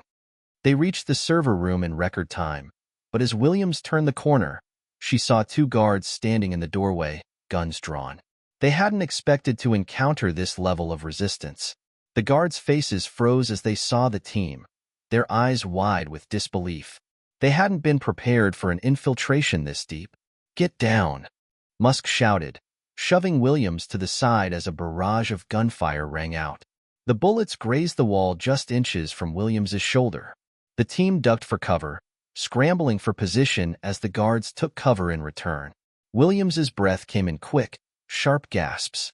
"We need to get to the server racks," she shouted. "We don't have much time." Without hesitation, Musk launched himself from behind cover, firing back at the guards. His aim was precise, and the guards ducked, trying to return fire, but they were outgunned. Musk managed to take out one of the attackers, and the other hesitated, unsure of what to do next. It was enough. The guard faltered for just a moment, and that was all the team needed. Williams and Caldwell rushed forward, their adrenaline pumping, and they dove into the server room. Musk followed, his gun still drawn, ensuring no more surprises. As soon as they were inside, Williams made her way to the main control terminal and began inputting the emergency shutdown codes. Sweat beaded on her forehead, her fingers trembling as she typed the commands. She didn't have a second to waste. One wrong move, and the system could be reset. The tension in the room was unbearable. Time seemed to slow down as Williams watched the progress bar fill. It was the longest few seconds of her life. Then, finally, the screen flashed shutdown successful. Williams let out a breath she didn't realize she'd been holding. "We did it," she said, a sense of relief flooding her. The system was offline, at least for now. They had done it, but the battle wasn't over yet. The facility was still swarming with security personnel, and the sound of reinforcements was growing louder. They had to get out, and they had to do it quickly. "Move, move, move," Williams shouted as she grabbed the folder of data from the terminal and shoved it into a bag. "We need to leave now." The team scrambled toward the exit, but as they reached the door, they were met with more guards. It was too late to turn back. There were no more easy escapes. "We'll fight our way out," Musk said, his voice tense. He handed a gun to Williams, who took it without hesitation. The next few minutes were a blur of gunfire and shouting. The team was outnumbered, but they fought like they had nothing left to lose. Musk's expertise with firearms, combined with Caldwell's knowledge of the facility's layout, allowed them to carve a path toward the exit. But as they neared the final hallway, a voice came over the loudspeakers, cold and distant. "Attention! Facility breach. All personnel on high alert. This is no longer a drill." Williams's pulse raced. They had been too slow. The facility was now in full lockdown mode. There would be no more easy escapes. With no other options left, they pushed forward. It was a fight for their lives now, with the mission hanging in the balance. The sound of boots pounding against the metal floors reverberated down the hallway, echoing in the tight corridors of the facility. Williams's pulse raced as the realization hit her. They were running out of time. The data they had secured could change everything, but it wouldn't matter if they didn't make it out alive. Musk, Caldwell, and the rest of the team moved quickly, but there was a palpable sense of urgency now. Every step felt like a countdown. The facility was on full lockdown, and every minute that passed brought them closer to being trapped with nowhere to hide. "Keep moving," Williams barked, her voice sharp. They had to stay ahead of the guards closing in on them. They reached the end of the hallway, where a large steel door stood between them and the outside world. The exit was within reach, but Williams knew it wouldn't be easy. The door was fortified, equipped with high-level security measures that would require more than just brute force to open. "Musk, can you override the security on this door?" Williams asked, eyes scanning the corridor for any signs of movement. Musk nodded, though his face was taut with stress. "I can, but it'll take a few minutes. They're probably already at the main security control room, locking down everything. We don't have long before they realize we're trying to escape." "Do it," Williams ordered. "We'll cover you." The team huddled near the door, guns drawn, eyes darting nervously as the sound of approaching footsteps grew louder. They could hear voices now, security teams combing the facility, no doubt on the hunt for them. Caldwell crouched beside Williams, his voice low and urgent. "They're only going to give us one chance to get out. If Musk doesn't get that door open in time, we don't have an option," Williams interrupted, her voice sharp. "Musk, you've got to move faster." Musk was already hunched over the control panel, his fingers flying over the keypad. Sweat dripped down his face as he worked. The noise from the hallway grew closer, and for a moment, the team exchanged worried glances. They could hear the distant hum of the security doors closing, sealing off exits and cutting off their retreat. "Almost there," Musk muttered, his voice tight with concentration. Suddenly, the door at the far end of the hallway slammed open, and a squad of armed guards poured in, their weapons raised. Williams's heart skipped a beat. They had found them. "Get down!" she shouted as she dove for cover behind a large metal support beam. The rest of the team followed suit, opening fire on the guards as they stormed into the hallway. Gunfire filled the air. Williams squeezed the trigger of her weapon, taking out 2 of the guards as they advanced, but more kept coming. She could see the flashing lights of their tactical vests as they moved in formation, trying to surround them. "How much longer, Musk?" Caldwell yelled, ducking behind cover and firing back at the guards. "5 more seconds," Musk yelled, his voice strained. "I need 5 more seconds." It was a nightmare. Every second felt like an eternity. Williams fired again, taking out another guard, but the numbers kept growing. The security team was relentless, and they were getting closer, moving with military precision. "We're running out of time," Caldwell shouted, his voice full of panic. The guards were pressing in, forcing them into an ever-tightening circle. "Just a little more." Musk's voice came through the chaos, filled with a strange mixture of desperation and determination. The walls of the corridor seemed to close in on them as they fought to hold their ground. With every shot, another guard fell, but there were always more. Williams's arms were beginning to ache from the strain, and her breath came in short, ragged gasps. Suddenly, the unmistakable sound of a click echoed through the hallway. Williams's heart skipped a beat as she looked toward Musk. The door was opening. "Now," Musk shouted, his voice hoarse from the effort. "Move." Without hesitation, Williams sprinted toward the door, her heart pounding in her chest. The rest of the team followed close behind, taking advantage of the brief opening. They rushed through the door, and Musk slammed it shut behind them, sealing it just as more guards reached the other side. The door locked with a loud, final clang. Williams leaned against the cold metal of the door, gasping for air. They had made it out, but they weren't safe yet. The facility had more than one exit, and reinforcements would be on their tail in moments. "Where do we go now?" Caldwell asked, his voice low as he scanned their surroundings. They were in a dimly lit underground parking garage, and it didn't look like anyone had noticed their exit yet. "To the van," Williams replied, pointing toward the far end of the garage. The van was their ticket out of here, but the journey wasn't over. Not by a long shot. They ran toward the van, the adrenaline still pumping through their veins. The parking garage was eerily quiet, the only sound being their hurried footsteps and the faint echo of distant alarms still blaring in the background. As they reached the van, Williams quickly opened the back door, and the team piled in. Musk slammed the door shut behind them and jumped into the driver's seat. The engine roared to life, and they sped off, the tires screeching against the pavement as they tore through the gates of the facility. Williams turned to look at the facility one last time in the rearview mirror, her chest tight. They had done it. They had taken down the system, exposed the conspiracy, and made it out alive. But they all knew this was only the beginning. As they sped away from the facility, Williams's mind raced. They had the data now, the proof they needed to bring down the corrupt empire behind the surveillance system. But there were still so many questions left unanswered. Who was behind it all? How far did the conspiracy reach? And most importantly, would they be able to make it public without risking their lives in the process? Her thoughts were interrupted when Musk's voice broke the silence. "We've got what we came for, but it's not over yet." Williams nodded, looking out the window. They had survived, but the real fight was only just beginning. The van rumbled down the quiet highway.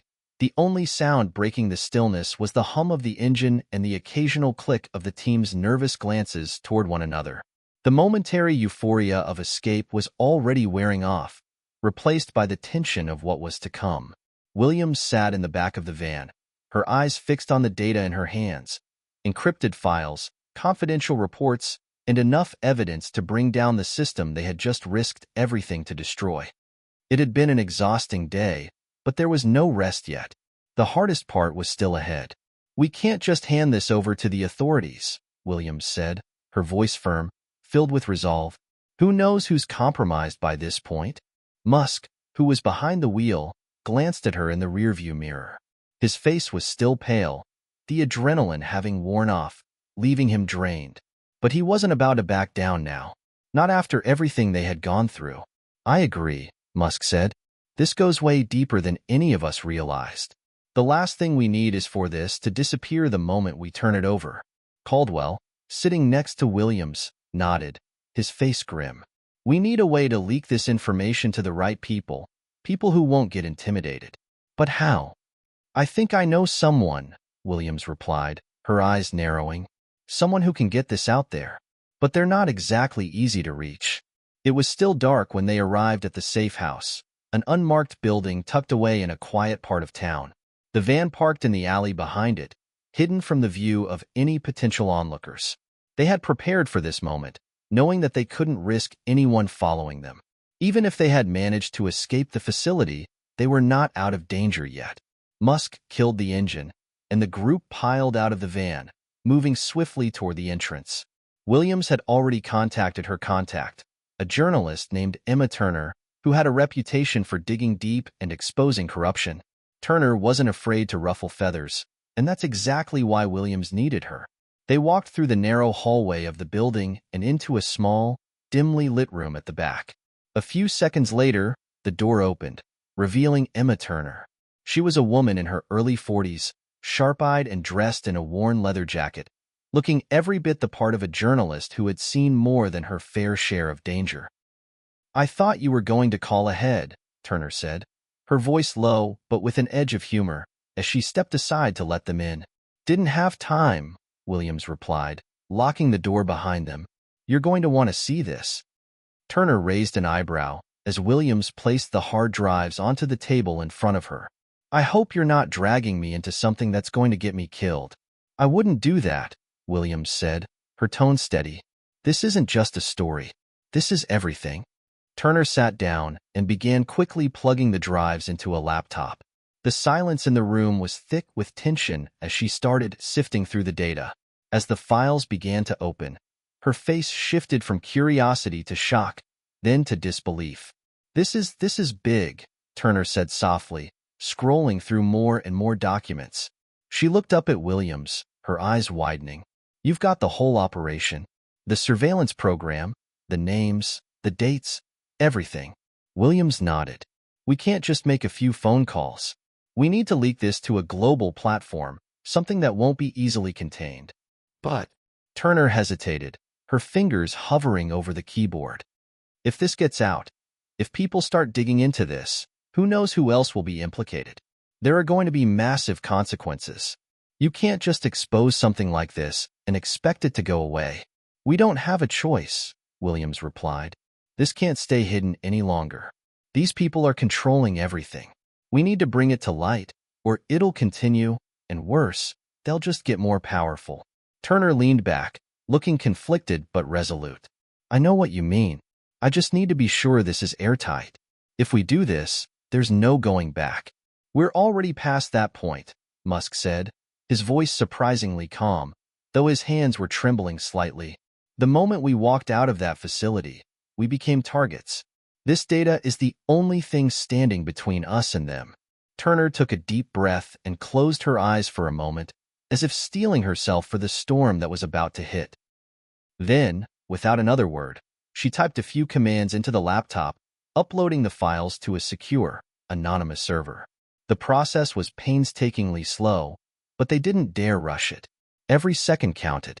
As the upload completed, Turner leaned back in her chair, wiping a bead of sweat from her brow. "It's done. The data's out there. Now, we just wait for the media to pick it up." Williams nodded, but her mind was racing. They couldn't afford to sit back and wait. The people they were up against would come after them with everything they had. They were playing a dangerous game, and any mistake could cost them their lives. "Now we need to get out of here," Williams said. "The media might pick this up soon, but we can't stick around to see the fallout. We'll go underground for a while, until this blows over." "You're right," Turner agreed. "But when this hits, it's going to shake the world. And you're going to need a plan for what comes next." Williams looked at the rest of the team, her gaze hardening. They had done their part. Now, they had to make sure their actions wouldn't be in vain. They couldn't let the world forget about what they had uncovered.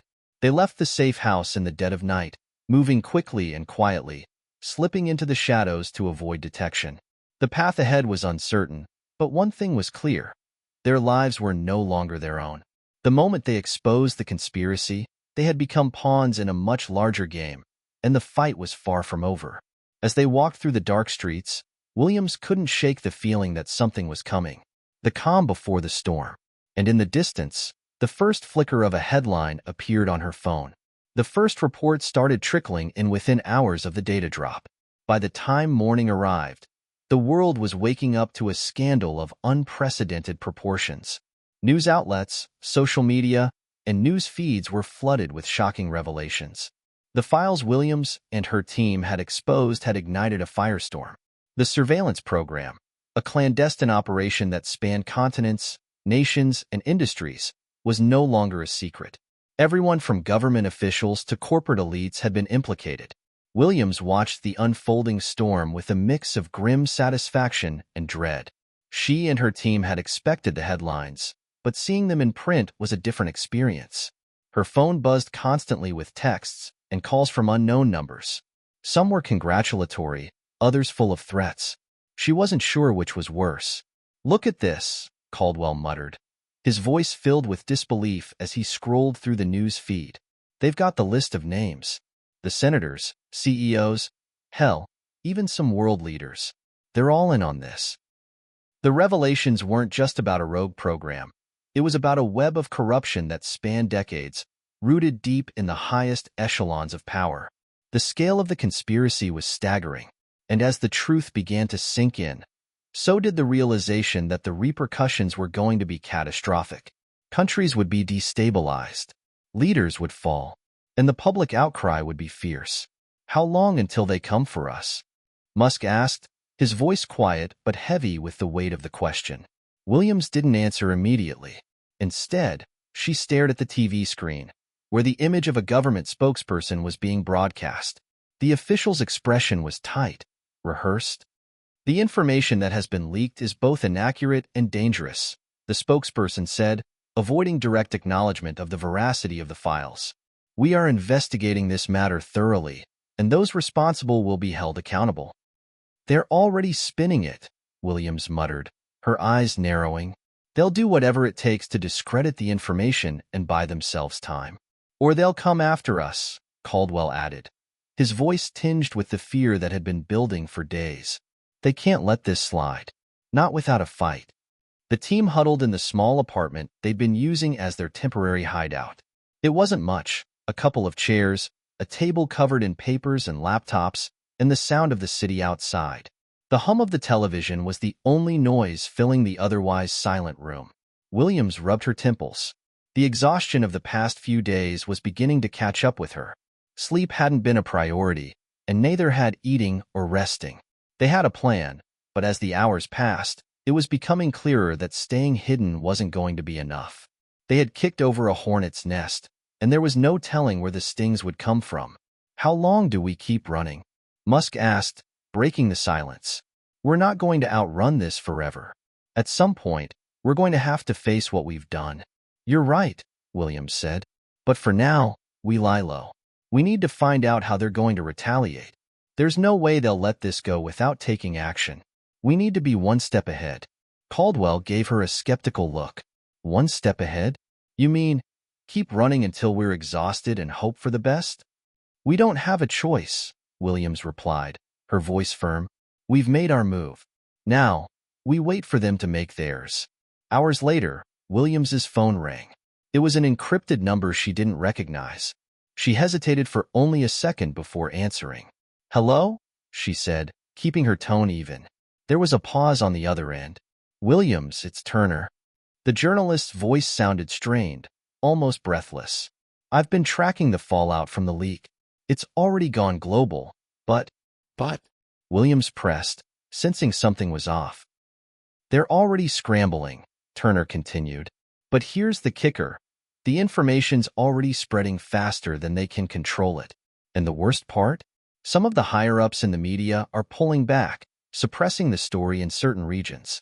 They're trying to cover their tracks." Williams's heart sank. She had known it wouldn't be easy, but this was more than she'd anticipated. "So, it's not just the government we have to worry about." "No," Turner said, her voice sharp. "Corporate interests are working with them too. And the power brokers, they're already making moves to discredit you. They know who's behind this leak." Williams's stomach twisted. "What do you mean? How?" "They're tying you to bigger conspiracies, saying you've been working with foreign governments, manipulating the data to destabilize everything. They're making you the scapegoat." Williams's mind raced. It was exactly what she had feared. They had taken down one system, But in doing so, they had become a part of an even bigger war. The people with power weren't just going to let this go. They would fight back in every way they could. As the day wore on, the tension only mounted. The team stayed in the shadows, moving cautiously, checking in with Turner for updates. The information was getting messy, the narrative war between truth and lies escalating. By the evening, the first official retribution arrived. Williams's phone buzzed with a news alert. Breaking. FBI has issued warrants for the arrest of several individuals involved in a global data breach tied to the exposure of classified government programs. Those named in connection with the leak are to be considered armed and dangerous. The list of names at the bottom of the screen made Williams's blood run cold. Her name was on it, along with Musk's, Caldwell's, and Turner's. "This is just the beginning," Williams said, her voice tight. "They'll send more than just warrants. We're going to be hunted." "Then we run," Caldwell said, his voice cold with resolve. "We run until we can expose this for good." The night felt heavier than it ever had before. Every shadow seemed to be alive, creeping closer, and every distant sound felt like it could be the first step of someone coming for them. The safe house, once a place of refuge, now felt like a trap. Williams sat in the dimly lit corner, her eyes scanning the encrypted messages that Turner had sent over. The world they had just unleashed was already changing. What had started as a single leak of information had rapidly spiraled into a full-scale manhunt. But it wasn't just the authorities closing in anymore. Word of their involvement had spread far beyond the borders of the governments and corporations implicated in the scandal. The people, the ordinary citizens who had been left in the dark for so long, were rising up, demanding answers, demanding justice. And among the chaos, Williams felt something she hadn't in days: the crushing weight of responsibility. "This is all getting out of hand," Caldwell muttered from the opposite side of the room, his eyes glued to the TV. The news was running a loop of the arrest warrants, along with footage of protests erupting in major cities. It was only a matter of time before things escalated further. "We knew it would," Williams replied, her voice barely above a whisper. "But we couldn't have left it in the dark. We should have thought it through more," Musk chimed in from the table where he was sorting through files. "Now everyone is looking for us. No one's safe anymore." A silence settled over the group, each of them lost in their own thoughts. For all the courage they'd shown, the reality of their situation was starting to settle in. The fight they were in was no longer just about exposing corruption. It was about survival. The next few hours were a blur of hasty decisions and shifting plans. They couldn't afford to stay in one place for long. They had to move, constantly on the run, one step ahead of their pursuers. Williams checked her phone again. A message from Turner. It was urgent. "They're moving faster than we thought. The government is consolidating its power. High-level meetings are being held behind closed doors. You've got no time left. You need to get out of the city." Williams exhaled sharply. She had hoped they would have a little more time to strategize, to figure out a way to reach out to trusted allies, or to go public with a more organized effort. But that time had passed. The enemy was already moving to neutralize them. "We need to move," Williams said, her tone final. "Now." The group packed up quickly, grabbing only the essentials. They couldn't risk carrying too much and making themselves more visible. Every minute counted now. The city was no longer their ally. It was a maze of threats and traps waiting to close in around them. As they exited the safe house and stepped into the darkness of the alley, Williams's thoughts raced. They needed to find a way to get out of the city, to reach people who could help them. But she couldn't shake the feeling that, even if they did, they were running straight into a storm they couldn't control. The road to freedom was quickly becoming more complicated. The streets were now a battleground. Demonstrations, arrests, and tear gas were all common sights as the public grew increasingly agitated. The government's narrative had begun to solidify. The leak was a national security threat, and anyone involved in it was now a criminal, not just a whistleblower. Their team moved like ghosts through the streets, staying in the shadows and avoiding the growing chaos. They couldn't afford to be seen, not even for a moment. But even in the quietest corners of the city, danger lurked. Williams led them through a narrow alleyway, her eyes scanning the surroundings. They had to be careful, News of their location could have already spread. She'd received another encrypted message from Turner just moments ago, detailing an extraction route that could lead them to safety. It wasn't ideal, but it was the only chance they had. "We're almost there," Williams said, her voice low, almost a whisper. A sudden noise caused her to freeze in her tracks. A faint sound of footsteps echoed behind them. Without a word, the team pressed against the walls of the alley, hiding in the shadows. The footsteps grew louder, closer. Williams's heart thudded in her chest. She motioned for them to remain still. A figure appeared at the far end of the alley, moving slowly, cautiously. The figure's silhouette was sharp against the light spilling from a distant street lamp. Williams's mind raced. Was it a threat? A government agent? Or someone else? The figure paused for a moment, then moved into the alley. As they came closer, Williams's breath caught in her throat. The figure was wearing a dark hoodie, the face obscured, but they were carrying a small, discreet briefcase. They looked familiar. "Who are you?" Williams asked, her voice sharp. The figure stopped in their tracks, frozen for a second. Then, in a smooth motion, they pulled back their hood, revealing a familiar face. "Emma?" Williams whispered in disbelief. The journalist gave her a small, tight smile. "Didn't think I'd leave you to face this alone, did you?" Turner didn't waste any time explaining herself. She had followed the group's trail, knowing the risks, and had come with a plan. A reliable contact had managed to secure an extraction point outside the city, something more secure than anything they could manage on their own. But it wasn't just the extraction route she was offering. She was offering them a lifeline, a chance to not only survive but to continue fighting. "I know people who can help," Turner said, her voice firm but urgent. "But it's not going to be easy. They're already tracking anyone connected to this, especially you." "And you?" Williams asked, glancing at the briefcase in Turner's hand. "I've got what I need," Turner replied, her eyes scanning the alley nervously. "We're running out of time. Are you coming?" The decision was easy, but the reality of it was heavy. There was no turning back now. With Turner leading them, the group began their move again, slipping through the back streets and out of the city center. As they made their way toward the extraction point, Williams felt the weight of the world pressing down on her.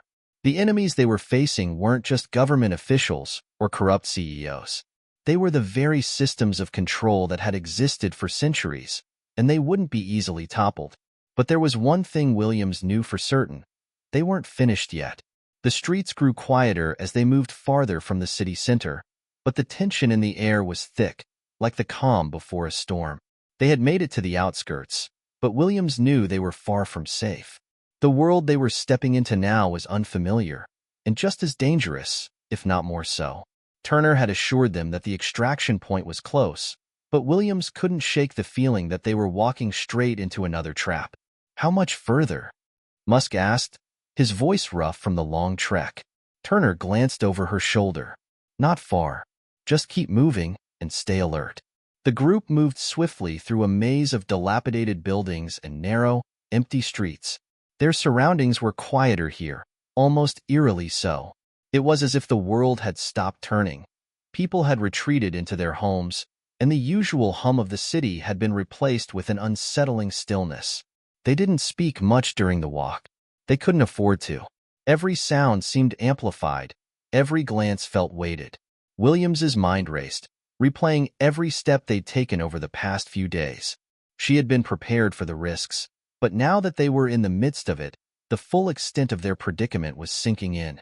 "This is it," Turner finally said, pausing in front of an unmarked door in a nondescript building. "The contact's inside." They exchanged wary glances before stepping inside, the door creaking shut behind them. The room was dimly lit, but the faint glow of a few lamps cast shadows on the walls. There was a desk in the corner, and behind it sat a man who looked like he'd been expecting them. He was middle-aged, with graying hair and a sharp, calculating gaze. His eyes flicked up as they entered, his expression unreadable. "You're late," he said, his voice low but not unfriendly. "Better late than never," Turner replied, her tone curt. "I hope you have what we need." The man didn't answer right away. Instead, he stood and walked over to a nearby cabinet. There was something disconcerting about his movements, calculated, deliberate. He wasn't a friend, and he wasn't an enemy. He was something else entirely. "Where's the rest of the team?" the man asked as he rummaged through the cabinet. "You're not the only ones looking for an exit." Williams frowned. "What do you mean? We were told we'd have a clear path out." The man turned back to face them, a folder in his hand. "You think it's that easy?" His lips curled into a smile, but it didn't reach his eyes. "Everyone's looking for you now. There's no such thing as a clean exit anymore. You've stirred up a hornet's nest, and the only thing left to do is figure out how much damage you can inflict before they come for you." "Then what's the point of this?" Musk asked, his voice tight. "We're not just here for an exit. We need answers. We need people who can help us make sure this doesn't get buried." The man placed the folder on the table. "I can help you with that. But first, you need to understand that you're no longer just fugitives, you're symbols. What you've done has ignited something bigger than any of you realized. And now you're caught in the middle of it." As Williams examined the folder, a chill ran through her. Inside were more documents, photos, reports, and names that made her heart race. This wasn't just a matter of government corruption anymore. There were others involved. Global players, shadowy figures from all corners of the world who had been pulling strings for years, if not decades. The conspiracy was wider and deeper than she had ever imagined. "These names," she murmured, feeling the weight of what she was looking at. "These are people we can't touch. They're untouchable." The man leaned against the desk, arms crossed. "I wouldn't say untouchable, but you need to be careful about who you trust, and more importantly, what you expose. The truth you're holding could get you killed faster than anything else." Caldwell, who had been silent up until that point, finally spoke. "So, what's the plan? You're telling us we can't just expose this to the world and hope for the best?" The man shook his head. "No, that's the quickest way to get everyone involved on your tail. You'll have to be more strategic. Disrupt the system from the inside out, and you'll need allies who are willing to play the long game." Williams looked up from the documents. "Who can we trust?" The man didn't answer right away. Instead, he met her gaze, his expression unreadable. "Trust is a luxury you don't have anymore. But there are a few people who want the system to change just as much as you do. They'll be your key to surviving this, but it'll take time, and it won't be easy." The air inside the room grew thick with uncertainty. For the first time since everything had started, Williams felt a sense of dread she couldn't shake. They weren't just running from the law anymore. They were fighting a battle they hadn't fully prepared for. "What do we do now?" Musk asked, breaking the silence. The man slid the folder across the table. "Take this, and then get out of here. You need to lay low for a while. The authorities are already on their way to this location, and once they realize you've been here, it won't be long before they figure out where to find you." The team exchanged wary glances. They didn't have much of a choice. "Thanks for the help," Williams said, her voice steady, though inside, her mind was already racing with what they had learned. There were more layers to this than she had ever imagined, and each one led to an even more dangerous path. "We'll be in touch," the man said, his tone almost dismissive. As they left the building, Williams couldn't help but feel the weight of the decision they had just made. The truth was out, but it wasn't enough. The conspiracy they had exposed wasn't just a government issue. It was a global problem. And the people who were behind it weren't going to stop until they had silenced every voice that threatened their power. The group moved through the darkened streets, keeping their heads down, staying out of sight. There was no turning back. They had ignited something much bigger than they had anticipated. And now, they were at the center of a fight that could either change the world or destroy them. "Do you think we're really going to make it out of this?" Caldwell asked, his voice low. Williams didn't answer at first. She wasn't sure what to say. The odds were slim. The risks were immense. But there was something inside her that refused to quit, no matter how impossible the path ahead seemed. "I don't know," she said finally, "but we're not stopping. Not until the truth is heard." And with that, they continued their journey, knowing that the storm was far from over, but also knowing that there was no turning back. The morning light barely touched the cracked windows of the abandoned warehouse as Williams sat against the cold concrete wall, her fingers tracing the documents they had acquired. Despite the fleeting sense of safety in the quiet, her mind remained sharp, alert. The man who had given them the folder had promised them a way out, but now, the information in their hands felt like a double-edged sword. They had all come to a consensus the night before. The world was on the brink of something bigger than they had anticipated. But as much as they tried to prepare, each piece of the puzzle seemed to lead them deeper into a labyrinth they couldn't control. Trust had become a currency too expensive to afford. Williams's eyes darted to the others in the dim room. Musk was hunched over his laptop, trying to make sense of the encrypted messages that had been flooding in since their last contact with Turner. Caldwell stood by the door, his posture tense, every sense on high alert. Turner, as usual, remained on edge, pacing back and forth as if the walls might suddenly close in on them. "Anything?" Williams asked, breaking the silence. Musk glanced up briefly. "There's a lot of chatter out there. Some of it feels coordinated. They're hunting us down, but there's more going on. The leak we exposed, it's bigger than we thought. People are moving behind the scenes, consolidating power." "Consolidating power," Williams repeated, her voice low. "That's what we're up against. A system built to keep people like us down." "You're not wrong," Turner chimed in, stopping in front of the window. Her face was pale, eyes shadowed. "They've already started to isolate us. The public's divided. Some are calling us heroes. Others are labeling us traitors.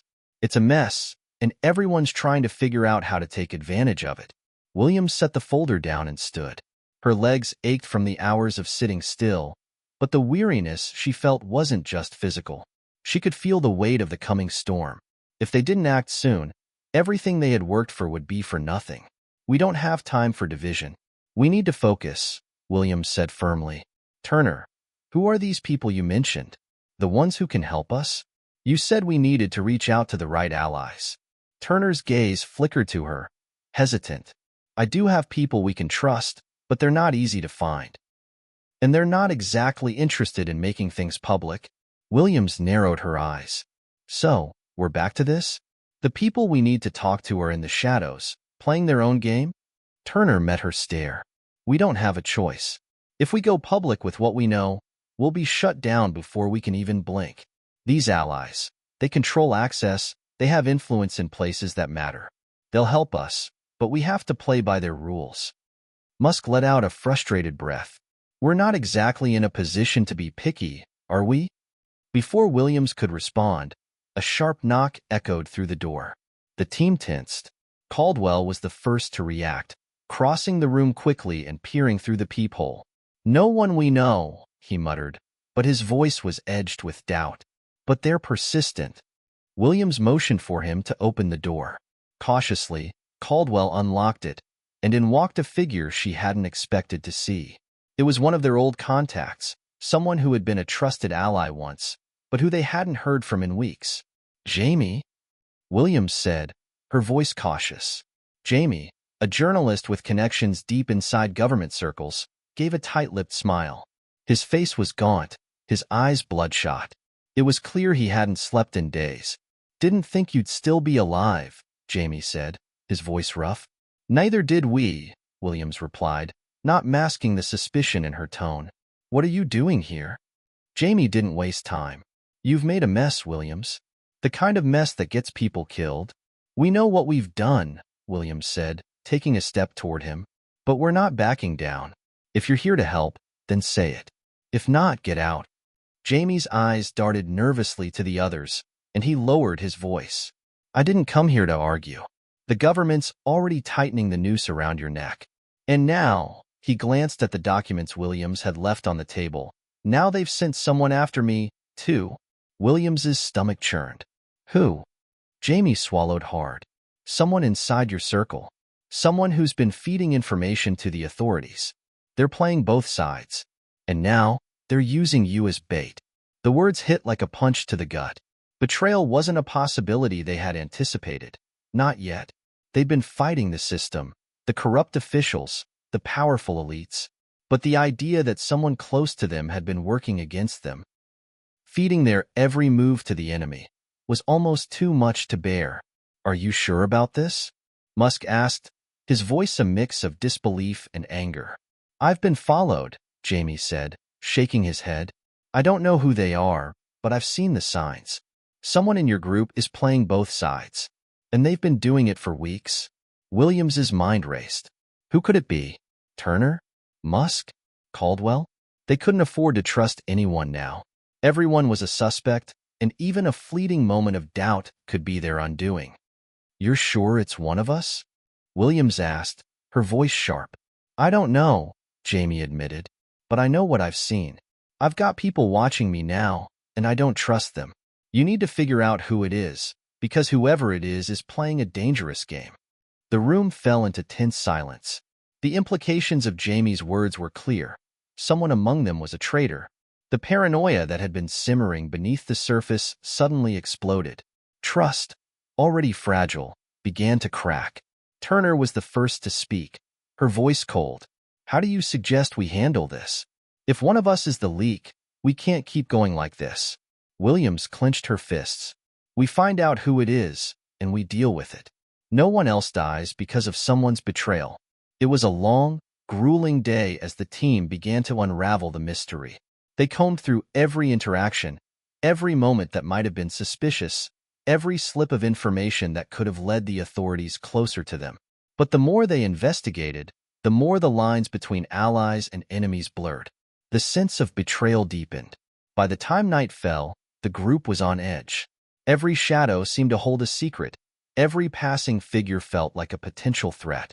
They weren't just running from the authorities anymore. They were hunting their own. Williams found herself staring into the darkness outside, the weight of their situation pressing heavily on her chest. They had come so far, and yet they were no closer to freedom. Whoever the traitor was, they had done their damage, and now, the price for that betrayal would be paid in full. They had no choice but to survive. But who could they trust? The silence in the warehouse was suffocating. It wasn't the usual kind of quiet, where everyone was just waiting for something to happen. No, this silence was thick with distrust, like a fog that clouded every thought and made every word feel like it carried a hidden meaning. They were no longer a team.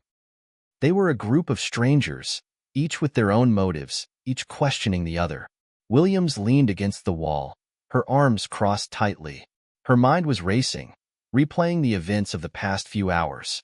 Jamie's warning about the traitor among them had sent a wave of paranoia through the group. Every interaction now seemed suspicious. The way Turner glanced at her when she thought no one was watching. Musk's quiet moments when he thought he was alone. Caldwell's cold detachment, as if he were waiting for something to unfold. "Okay," Williams said, breaking the silence. Her voice was calm, but the tension was evident. "We need to figure this out. Fast. Whoever's feeding information to the authorities, they've got to be close. No one else gets hurt." Turner, who had been pacing, stopped abruptly. Her eyes met Williams's. "What do you want us to do? You want us to start pointing fingers? We all have our secrets, Williams." "No." Williams's voice was firm. "We need to investigate, methodically. We can't jump to conclusions. We need evidence, not just gut feelings." Musk let out a sarcastic laugh, shaking his head. "Oh, sure. Like we have time for that. We're in the middle of a war with the system, and we're going to play detective now? We need to act." Caldwell, who had been standing silently by the door, suddenly spoke up, his voice low and cold. "We need to focus on survival, not trust. The traitor is already one step ahead of us." Williams turned to him, her gaze sharp. "You think it's you, don't you? You think you're the one they've been following." Caldwell's eyes narrowed, but he didn't flinch. "I'm not the one you need to worry about." The room grew tense as they all turned to face him. The words hung in the air like a challenge. For a moment, no one spoke, but Williams could feel the weight of Caldwell's gaze. He wasn't lying, but was he telling the whole truth? Suddenly, there was a knock on the door. It was sharp, urgent, and unexpected. "Who the hell is that?" Musk muttered under his breath, his fingers twitching near the gun at his waist. Williams motioned for everyone to stay still. Slowly, she made her way to the door. She wasn't about to let anyone waltz in without knowing exactly who they were. She peeked through the peephole, and her heart skipped a beat. It was Turner's contact from the previous night. the man who had given them the folder with the critical information. His face was grim, his eyes darting nervously as if he knew what was coming. She opened the door just a crack, her eyes narrowing. "What are you doing here?" The man glanced over his shoulder nervously before pushing the door open wider and stepping inside. "We don't have much time. They're closing in on us. The traitor is closer than you think." Williams's stomach churned. "We already know about the leak. We've been trying to figure out who it is." The man's face tightened, his eyes darkening. "Then you're running out of time. Whoever it is has already set things in motion. There's a plan to take you down, Williams. A big one." "What plan?" Musk demanded, his voice harsh. "I can't say too much," the man replied, his voice low, almost as if afraid to speak too loudly. "But they've set a trap for you. It's already in place. They're using one of your own to draw you in." Williams froze. A trap? Had they walked into it already without realizing it? "Where is it? What do we do?" Turner asked, her voice tense. The man shook his head. "You need to get out of here. Now. They're already on their way. But you'll never make it if you don't know who's feeding them information. You need to figure it out before it's too late." The group fell into a tense silence. The man's words hung heavily in the air. Williams's mind raced. A trap. The walls were closing in, and time was running out. Whoever the traitor was, they had already set things in motion. She had no illusions now. They were the prey, and the hunter was closing in. "We need to act," Williams said, her voice steady despite the storm raging inside her. "We'll split up. We'll all go over everything. The contacts we've made, the information we've received, the people who've been with us since the beginning. Someone's going to slip up. How do we even know who we can trust?" Musk asked, his voice sharp. "We don't," Williams replied, "but we don't have a choice. We need to find the leak before they find us." The next few hours were a blur of frantic searching. They reviewed every message, every phone call, every detail that could offer a clue. As they worked, the tension grew. The sense of betrayal was overwhelming. It wasn't just the authorities closing in. It was the knowledge that one of them might be the very one selling them out. As Williams sat at the table, her fingers running through the pile of documents, her mind kept returning to one thought. Who could it be? They had worked together for so long, trusted each other through thick and thin. But now, everything was clouded with suspicion. Then, something caught her eye. An innocuous email, buried beneath a pile of files. It was a message from one of their original contacts, someone they had worked with early on in the investigation. The message was short, but it included a detail about their current location, one that only someone within their group could have known. Williams's breath caught in her throat. There it was, the detail that confirmed it. She stood up abruptly, her chair scraping loudly against the floor. "I found it." The others immediately looked up. "What is it?" Turner asked. "It's an email from someone we've worked with," Williams said, her voice cold with realization. "And it's got information that could only have come from one of us." The pieces were falling into place. Williams's hands trembled slightly as she passed the email to Turner. The implications were clear. They had been betrayed from the inside. The question now was, who had done it? "I know who it is," Williams said, her voice barely a whisper. Turner looked up at her, eyes wide with shock. "Who?" "It's you, Turner." The silence that followed was deafening. Turner froze, her eyes flickering to the others, then back to Williams. For a long moment, no one moved. Then, Turner's face twisted into something between a grimace and a smile. "Was it really that obvious?" she said, her voice dripping with cold amusement. "You really thought I was on your side?" The truth hit like a freight train, and as the realization set in, Williams could barely comprehend what had just unfolded. Their friend, their ally Turner, had been the one pulling the strings all along. The wolf in sheep's clothing. The room was heavy with silence, the air thick with tension. Turner stood there, the weight of her betrayal hanging over them like a storm cloud ready to burst. Williams's heart was racing, but her mind remained calm, calculating. She had expected it, had known that someone in their circle could be compromised, but she had never anticipated it would be Turner, the person they had trusted, fought alongside, and confided in. You're the traitor? Musk's voice was tight with disbelief. His hands clenched into fists, as if he were ready to lash out, but something in Turner's cold demeanor made him hesitate. Turner's lips twisted into a bitter smile. It was always going to be me.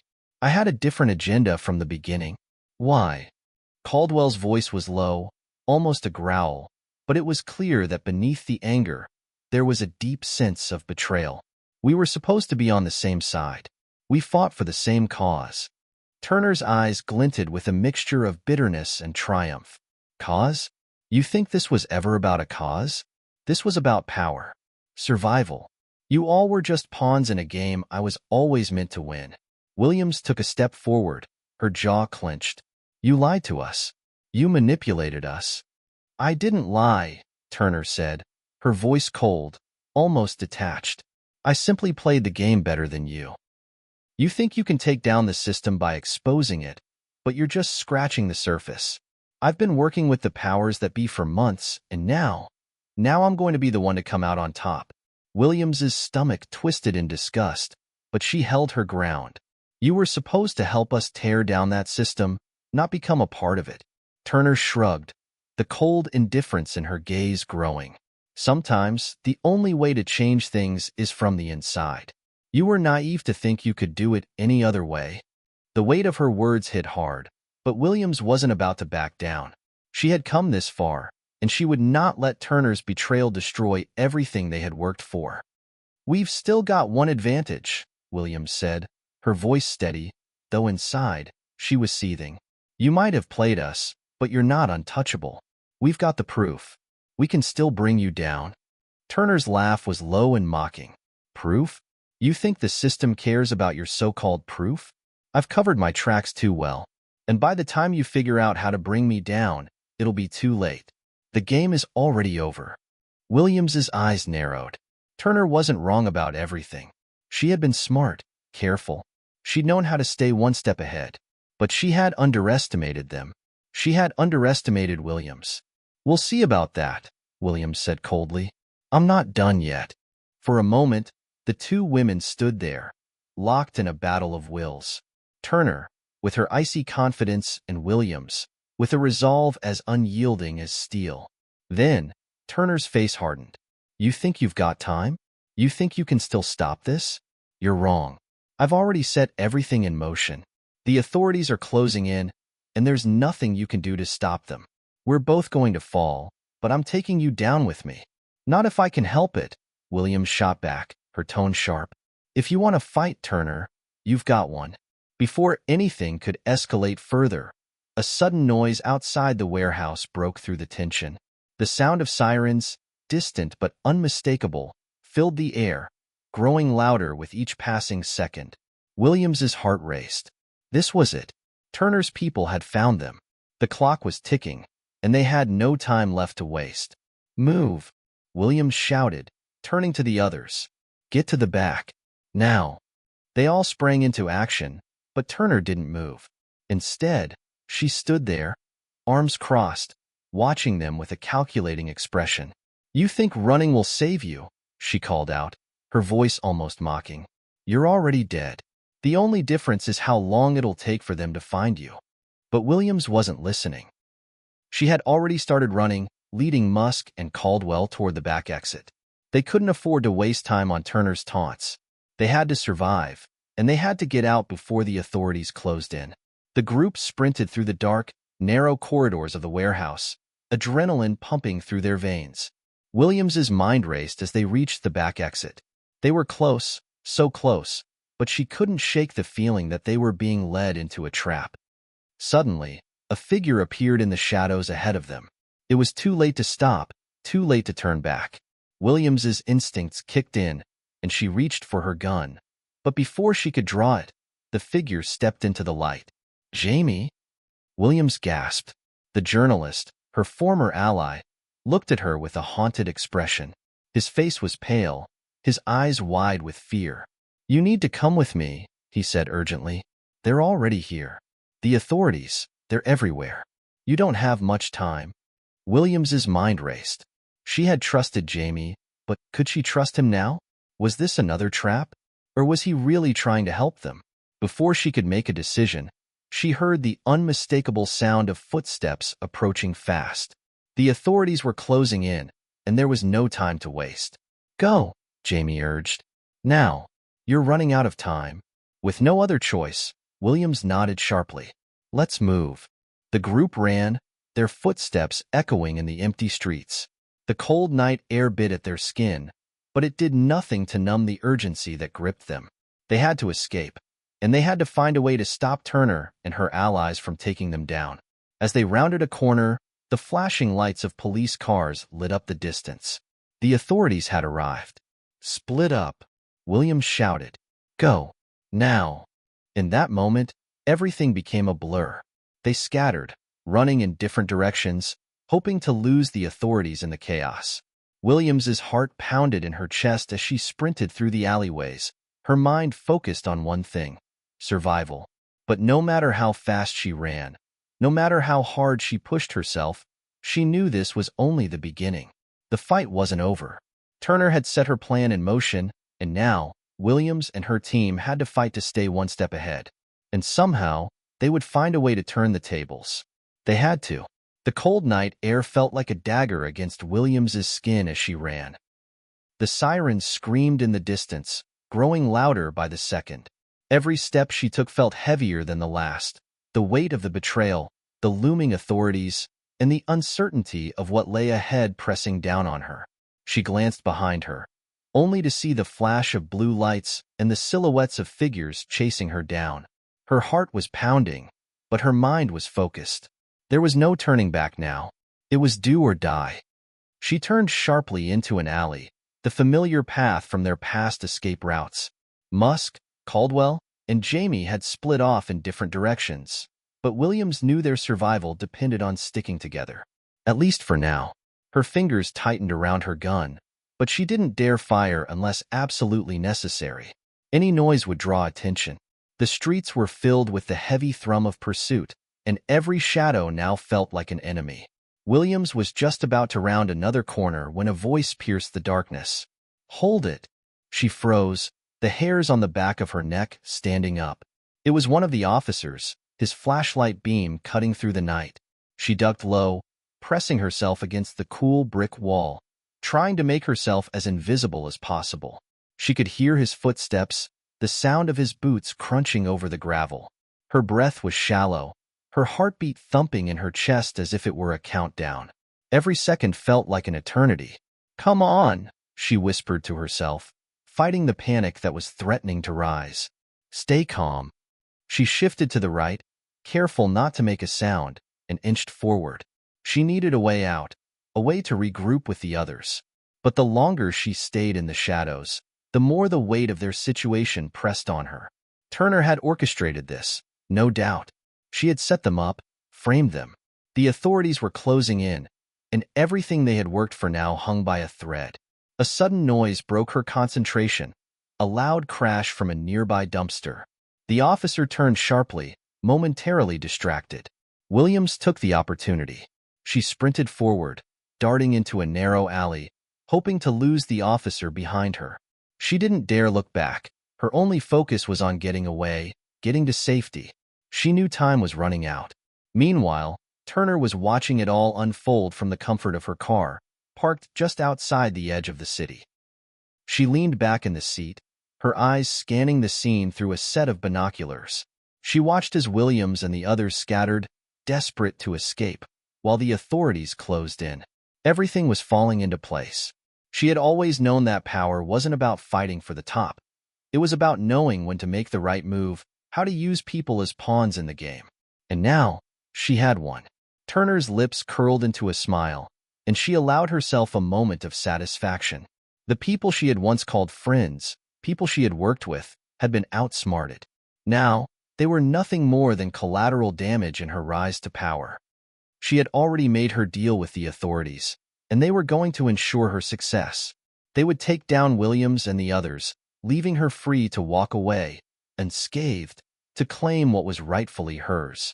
Williams's breath came in sharp gasps as she ran, her legs aching, her body screaming for rest.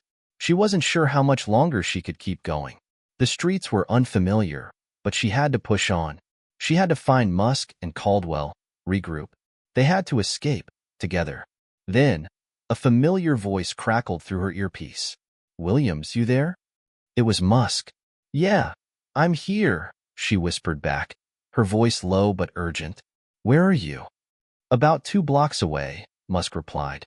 "We've got company, but I think I've found a way out. Meet me at the alley behind the old warehouse." "On my way," Williams answered. She wasn't sure if Musk's plan would work, but she had no choice. It was their best shot. She picked up her pace, ignoring the pain in her chest as she sprinted toward the warehouse. It felt like an eternity, but eventually, she reached the back alley. Musk was there, waiting for her, his expression grim. "What's the plan?" Williams asked, barely pausing for breath. Musk glanced over his shoulder. "Caldwell's already at the rendezvous point, but we have to move fast. The authorities are closing in. We can't let them corner us." Williams nodded, her mind sharp despite the exhaustion. They couldn't afford to make any mistakes now. As they ran through the maze of back alleys, trying to avoid detection, Williams couldn't help but think of Turner, the woman who had betrayed them, who had set them all up for this moment of chaos and fear. Turner had played her cards well, but Williams wasn't ready to lose. Not yet. They finally reached the outskirts of the city, a quiet stretch of road leading to a run-down building that had once been their safe house.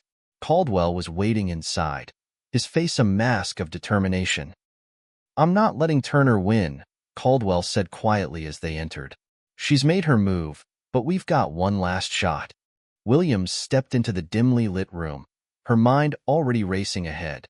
"We need to take Turner down. If we don't, this entire thing falls apart." "But how?" Musk asked. "She's already got the authorities in her pocket. She's got leverage. What do we do now?" Williams turned to face them, her resolve clear. "We take the fight to her. We get the evidence we need, and we make sure that everyone knows the truth." As they huddled together, planning their next move, Williams's phone buzzed in her pocket. She pulled it out and saw the message. It was from Jamie, their contact from the beginning. "We've got Turner's file," the message read. "Meet me at the coordinates I sent you. This is the last chance." Williams exchanged a glance with the others. This could be it. The moment they took Turner down once and for all. They set out immediately, every step bringing them closer to the confrontation that would decide everything. The final battle was fast approaching. Would they be able to stop Turner before she completed her scheme? Or had she already won?